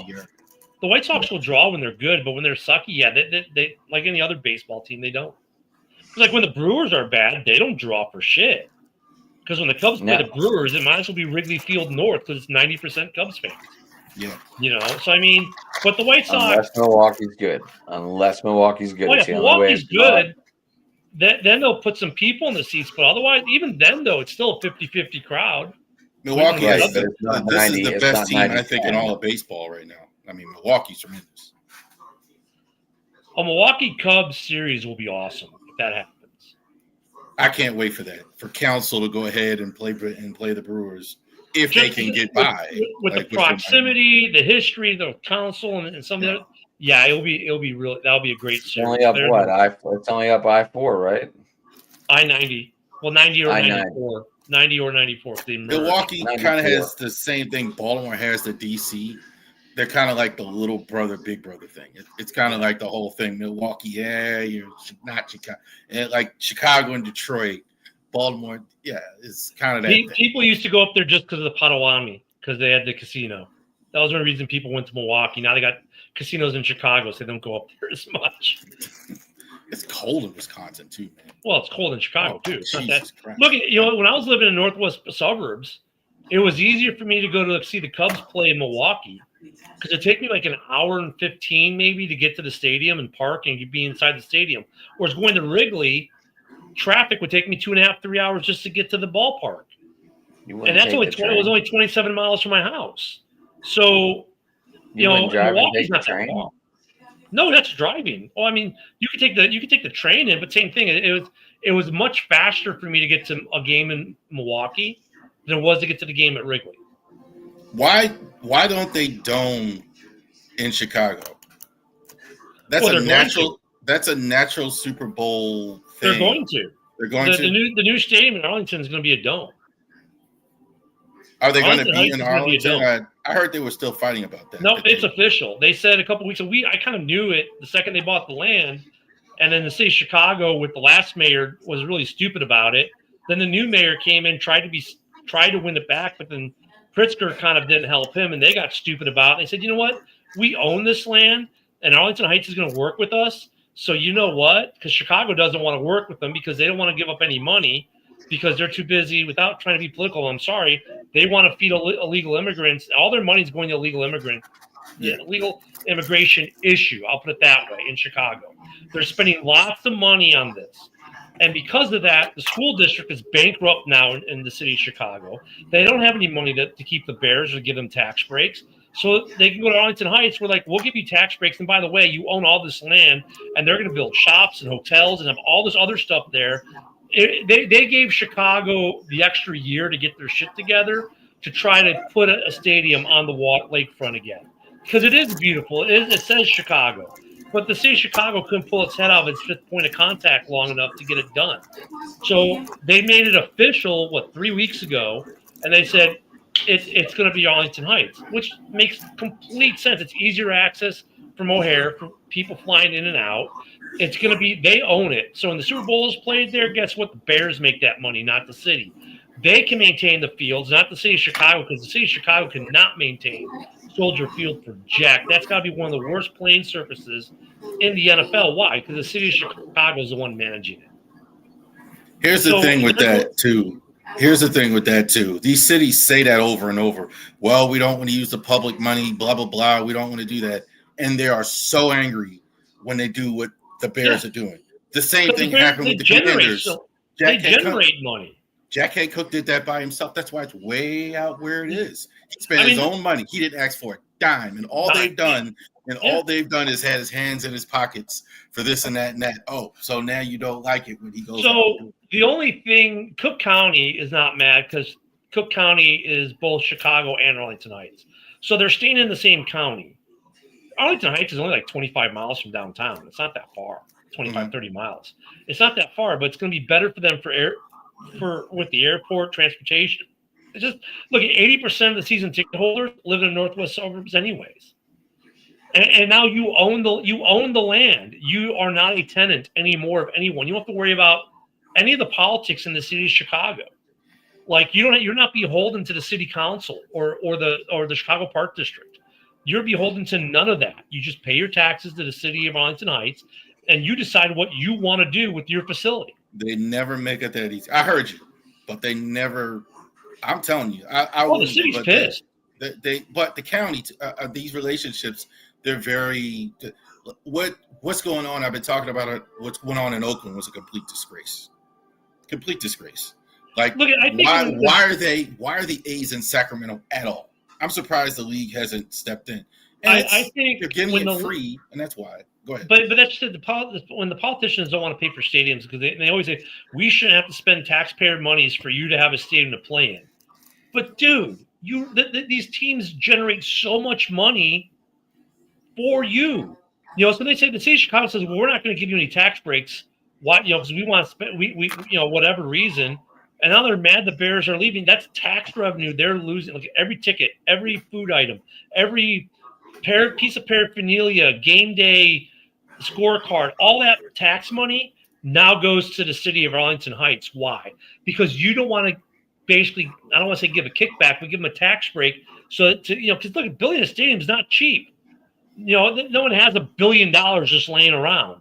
So that's why they ask for some of these tax cuts so they can afford the bill. But the trade-off is we are creating a bunch billions. If it cost me $1 billion to build a stadium, that's $1 billion of revenue that just got made by the city in tax. Well, not $1 billion of revenue, but $1 billion of taxable income that just got made from all the construction companies, all the all these contractors. All that tax revenue is now gone. It's going to go on Arlington Heights. And then after it's built, all the Andy frames, the food people, the souvenir people, the parking people, that's all tax revenue. All the money it's made off, everything involved, that's tax revenue that the city and the state and the county make. The city shot itself. Any city that doesn't want to give money for a stadium because, well, we shouldn't give you $200 million. Why? You're going to make it back in 3 years. In tax revenue. And here's the thing. Those other things we're talking about, schools, all that, blah, blah, blah. Who says they're going to fix any of that anyway? Right? The city of Chicago's not because they're other. That's always the you act like, okay, well, we don't do it, and now we're going to. No, you're not. Yeah. The Chicago Public School District went to the city government, said, look, we're going to go bankrupt unless you give us money. So give us this money over here. And they said, no, we need to house these people over here and not give you the money for education. So Chicago, we know where they sit. If you watch Mayor Johnson and J.D. Pritzker on TV, I'm familiar. I know what's going on. You know where their head's at. They could care less. They're fighting this national fight that they have no business fighting right now. And it's a national issue, not a city issue. And that's why the Bears are walking. And Pritzker said the Bears will get zero money from the state. And they're like, okay, cool. Then when we don't give you anything, don't bitch about it. City of Baltimore is just as bad. Just as bad. That's a whole nother. But they're lucky if they don't have soldiers walking down the street in both cities pretty soon. That's a whole. Go all the way there. But we're kind of getting into that. But there's a reason why certain things are happening. And when they do happen, what's ironic is how certain things that they're designed to stop happening, yet the people are not happy it's stopping. The bad things are stopping. They're more concerned about politics versus be it your football team or safety or education. And it's a whole story. We could do a whole political show on that, and it would get ratings out the wazoo for sure. But I mean, in terms of like these cities now they're letting their politics get in the way of their professional sporting teams, and that's like it's going to be problematic for some of them, like it is right now in Chicago. The Bears are gone. I mean, they're going to Arlington. You've screwed the pooch because of your politics. Yeah, and they're not caring. These guys are so rich. These owners got so much money. I mean, they got the. I was just telling my daughter the other day what FU money means. What does he care? Like what? This the is why you're McCaskies seeing. Don't have that. They will soon. They don't. Yeah. Well, I mean, they will now because of the 2% of the team. Yeah. Because actually no, they won't. They bought 2% of the team that was a minority holder. They bought it back, so they're spending money. But you could say once the stadium's done, they'll be worth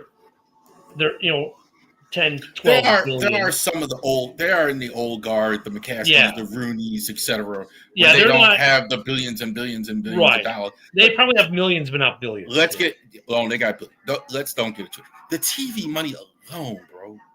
They're getting. They at the end of they cut them a check. NBC, ABC, they cut them a huge check. Before Davis, when Davis built the stadium in Vegas, because Joe on the morning show tells the story all the time. He was worth $500 million before they built the stadium. Now he's finally worth over $1 billion. But Mark Davis was worth $500 million. He's old school, old ownership money, right? So the Davis family was worth $500 million. I would probably think the McCaskies are somewhere in that ballpark, but they're not like some of these owners are worth billions of dollars, like the Crafts, or Jerry Jones. But they're up there. I mean, they're a major market, so they're probably, but it's not cheap. To run a franchise and to build a stadium is a huge undertaking. Cincinnati was smart. The government in Cincinnati was smart. They gave in enough to Cincinnati to keep the Bengals in that stadium, and they'll get a new stadium eventually. And Chicago is going to get a dome stadium now, and the Bears are going to build it in Arlington, and they're going to host NCAA Final Fours and Big Ten championship football games and Super Bowls and WrestleManias and all these other things. They're going to generate tons of revenue, not just for the Bears and their ownership, but for the city. The city of Chicago will make a little, but Arlington Heights is about to make a truckload of money. My dad was the postmaster at Arlington Heights. It's a suburb of Chicago. It's a decent-sized suburb. They are going to be rolling in money. You got to be also too, and again, it gets more expensive when you start. The investment that you make, because like I mentioned, I do live near the Commander Stadium. That wasn't anything. That was just farmland. Yeah. All that. Now you have the casino. Now you have the highway. Now you have. So that's what's coming too. So just keep that in mind. That's the sound of the price going up.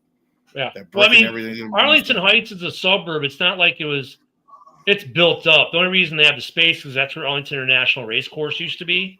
So they took out all the horse racing buildings, and it was a huge area. Because like with the Rams, they built where Balmoral Racetrack used to be.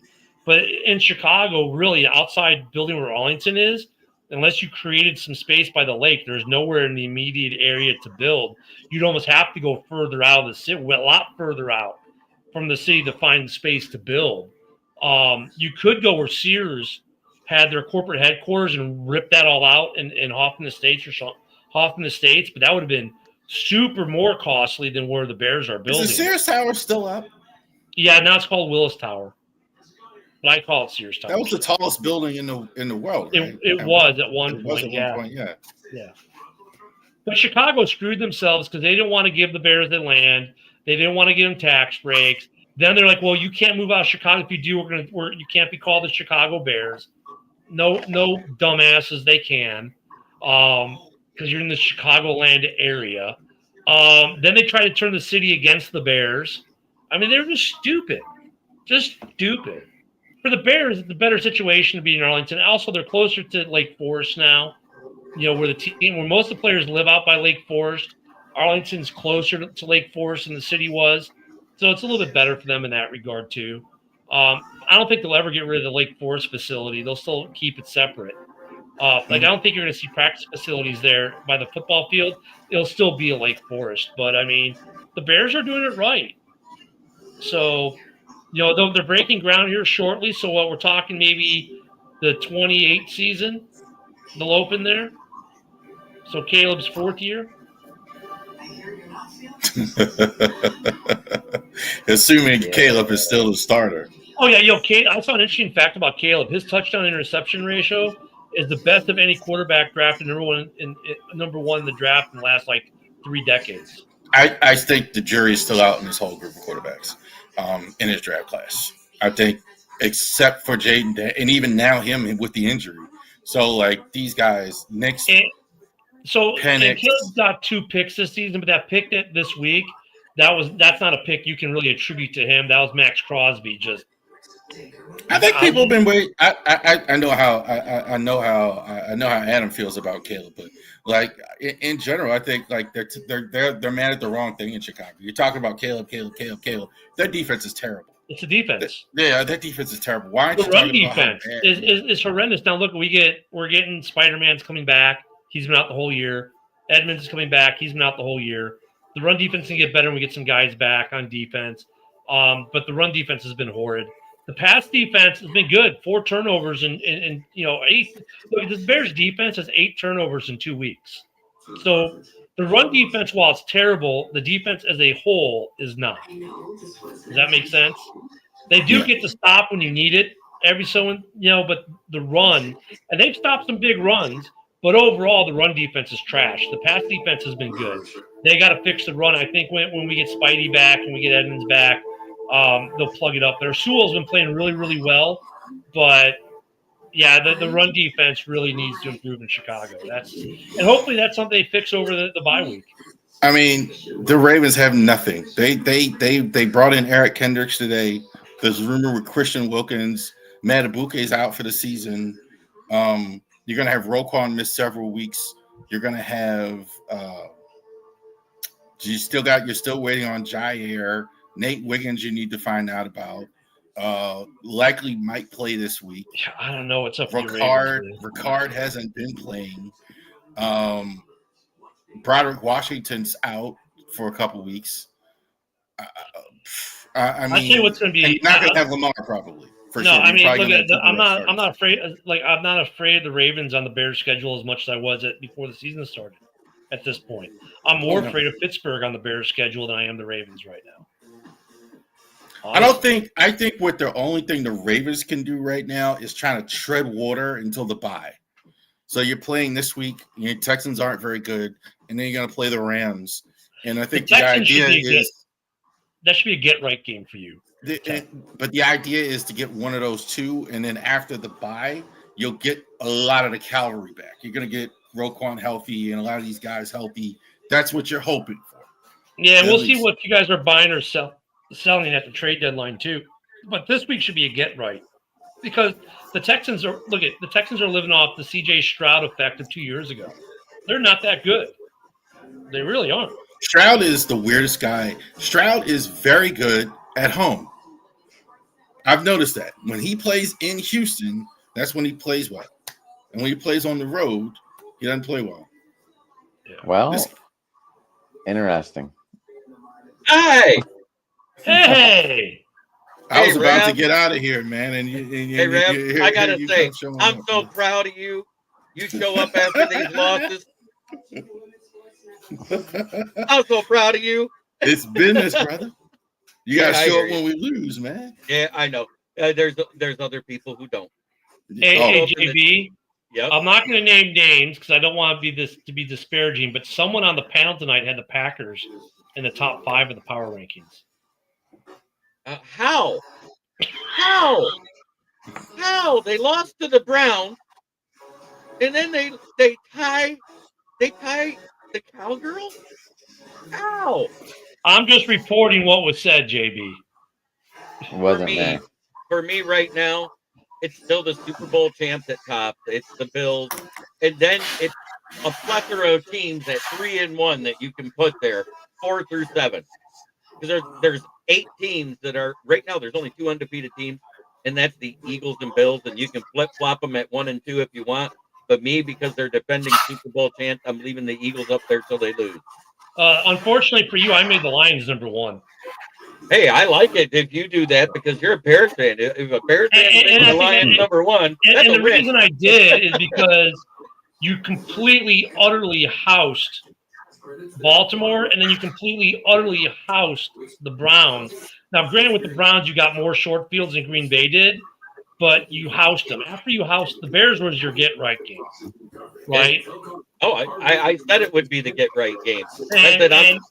I apologized to you before you left that week. I said, I'm sorry, but the Bears aren't winning. To be honest, that Bears-Lions game wasn't as bad as what people think it was, because before that blown call for Tesla getting out of bounds, it was a one-score game that was actually okay. And then that game, then it did what it did, and the whole game went for shit for the Bears. But the Bears have rebounded well off of that.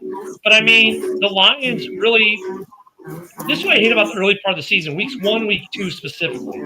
People take so much out of week 1 and go, "Oh my god!" But dude, it's like preseason. Most of these guys haven't played snaps much in the preseason at all. So it still is like the preseason. So like week 1 being terrible for any one team, I get. Week 1 masks a lot of weaknesses too because other teams aren't where they should be at. So you can mask your weaknesses sometimes in week 1. Now, as we're getting to weeks 4, 5, 6, 7, we're starting to see what these teams really are. And I think Hutchinson is the best defensive player in the league right now, not named Myles Garrett.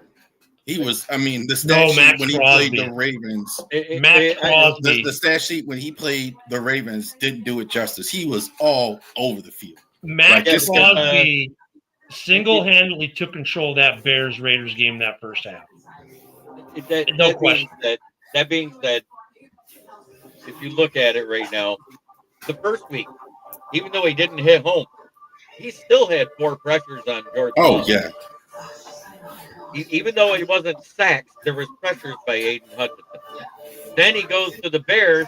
He had 8 pressures and what was it, a sack and a half? Something like that.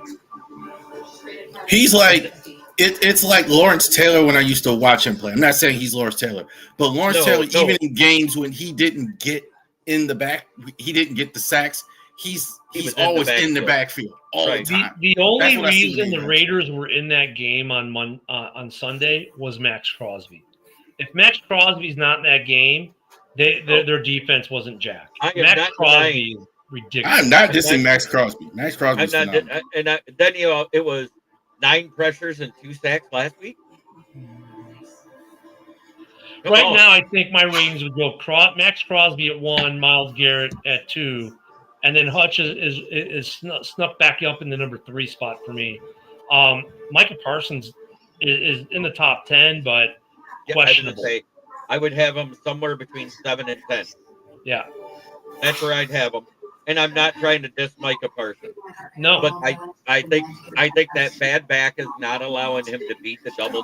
Unlike the 3 guys we just talked about, Garrett, Hutchinson, Crosby, Parsons kind of takes plays off. Hutchinson, those guys never do. Those guys, every single play. They play 91% of the snaps. Those three guys we just named, they play 91% of the snaps for their team. And look, at Packer fans still think they're like so good. I'm like, look at Micah. We try to tell you, Micah. If Micah was a world beater with the talent they've got in Dallas, why weren't they winning playoff games? Why with Micah did you go to their house and drub them in the playoffs? Micah played in that game, and you kept telling us how Micah wasn't shit. Now he's a Packer. He's shit. I'll give credit. Rashawn Gary is playing at a much higher level now. Yes. I'll give their credit due there. But minus that, their secondary still sucks. But at the same time, that's because they're double teaming Micah on the other side. They're not paying as much attention to Rashawn Gary. Right. And Rashawn Gary, and Gary, that's the role he should be in too. Anyway. Right. He's the other guy who destroys you when there's a double team on somebody else. Right. It's kind of like when Hutchin Ojabu was on Michigan. Right. It was pick your poison that year. Remember that? That was the national championship year. It was pick your poison. Well, and the other thing that the Packers have not going from is their secondary sucks.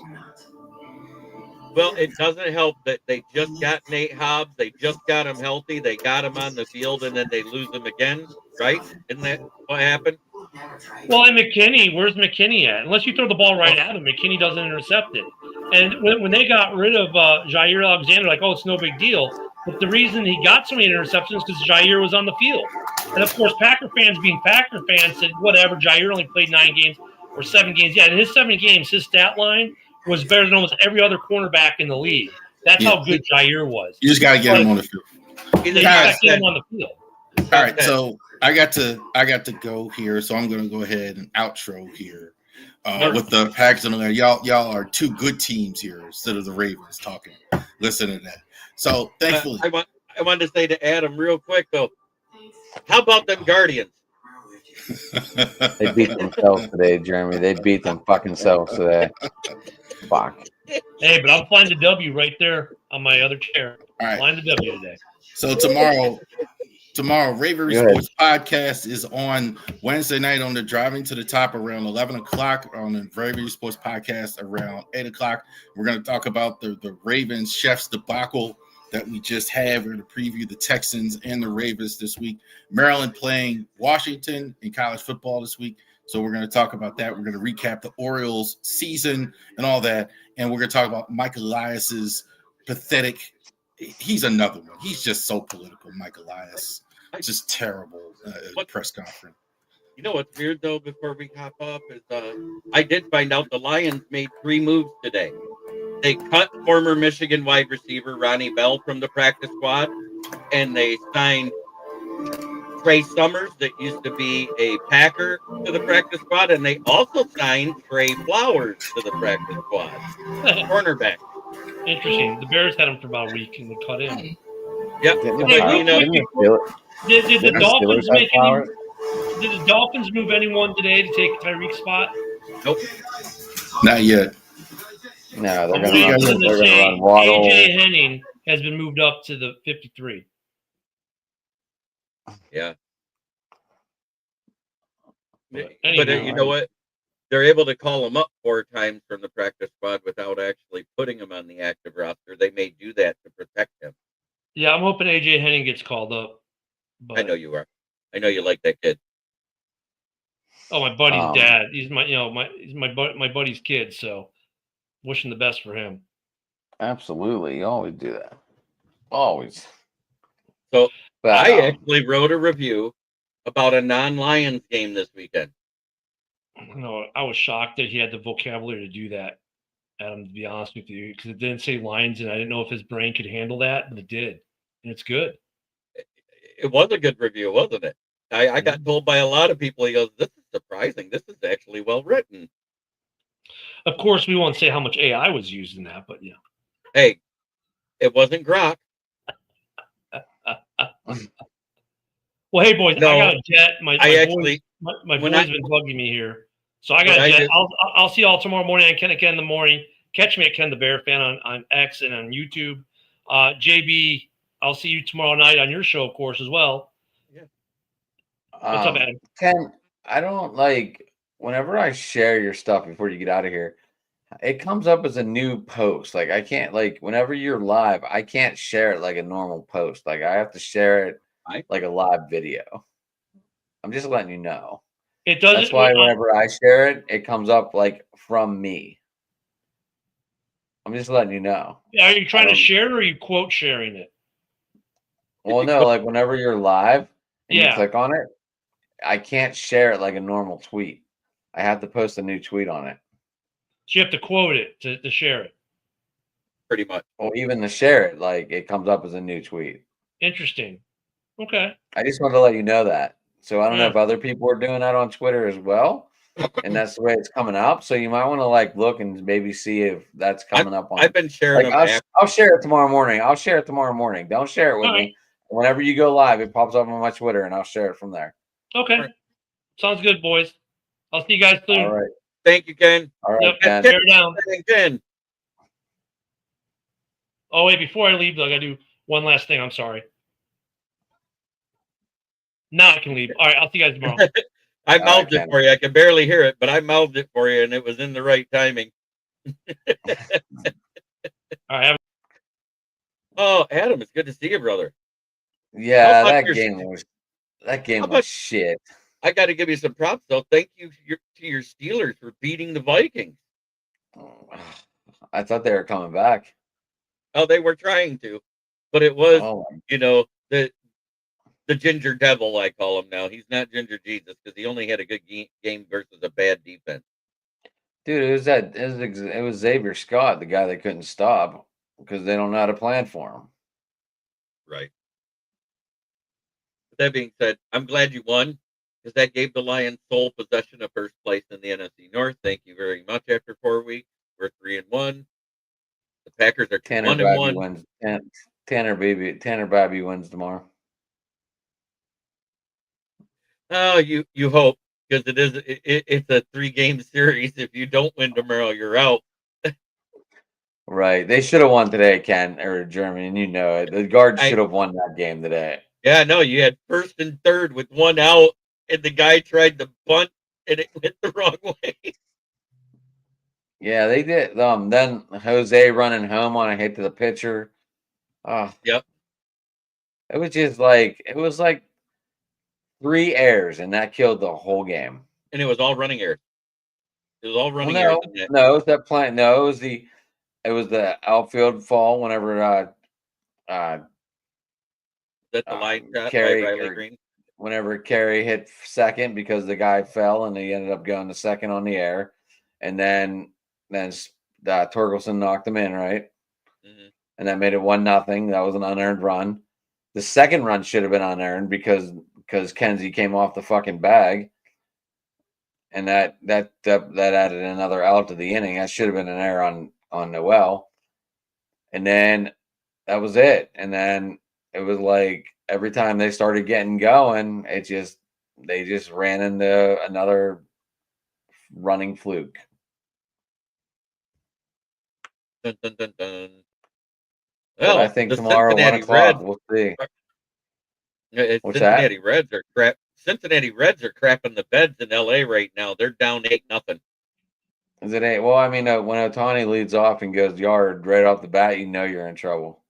Yeah. And then what? Hernandez and Tusker went back to back. Guess who beat the Yankees today? I should have my Red Sox hat on. That's the one I should have on. Yeah. I can't believe you're wearing a Cleveland hat on a loss. Look, I'm still going to support my team there, Jeremy. Jesus. I love the Red Sox 40-47 hat. It was one of the first hats I got in the 47, so I will always love that hat. Mm-hmm. I'm a Red Sox. I have a Clemens jersey. I have a Williams jersey. I might have another one out there. So I really just wanted to make sure I could get in at least to do that little salt in the wound about the game today. I'd like to get a throwback Cobbs jersey though. Oh yeah. Ty Cobb?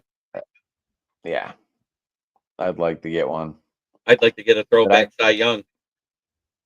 It's hard to find those jerseys anymore. I know. Like, not a lot of people even want to make them because they're all heavy wool. If you really made them right, I'd even accept it on a newer team. You know what I'm saying? A newer style jersey. I don't care at this point because I know it's hard to do those. like I have an Honest Wagner manager jersey, Oh wow. so with the red pirates going across the front. Oh yeah. That was way back in the day. Well, I mean, it was what 1940 something. I mean, that was when they wore the blue hats with the white P, Right. or maybe with the red P on some of the hats. I'm not sure.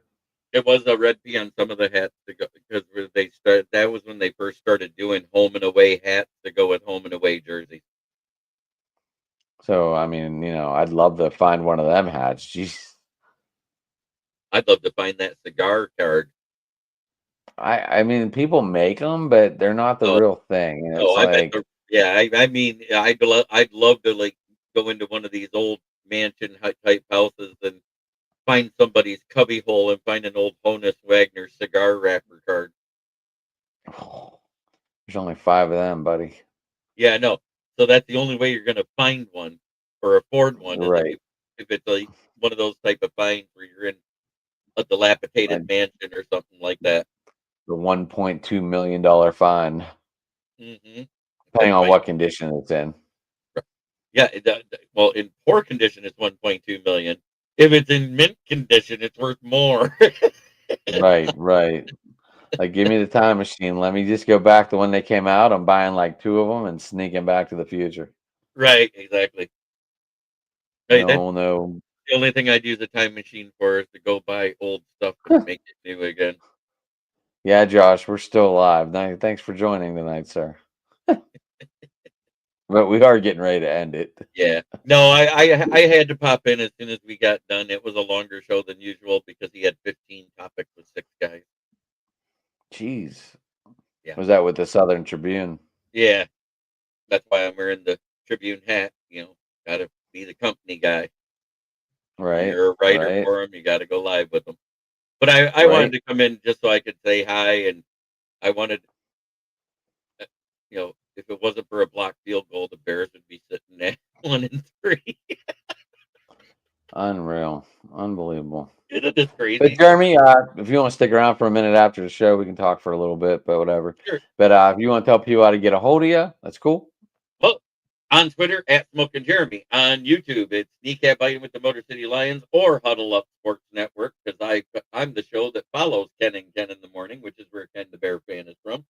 And I do usually 10 shows a week on my channel because I'm a guest on 2 and I do 8 of my own. Now I got a Saturday fantasy sports show. And that's fun. Busy as shit. Yes, sir. You can get me at Sports Talking It on Twitter, guys. You can get me over at Driving to the Top Productions on the YouTube channel. You can find me occasionally on Jeremy's channel on Wednesday night. You can find me here on Wednesday night. I don't know. Rich is supposed to be released from the hospital tomorrow. That's what he said earlier on the show. He did it live from the bed. I saw that. From the hospital. I commented on Ken's Twitter, but evidently you guys didn't see it.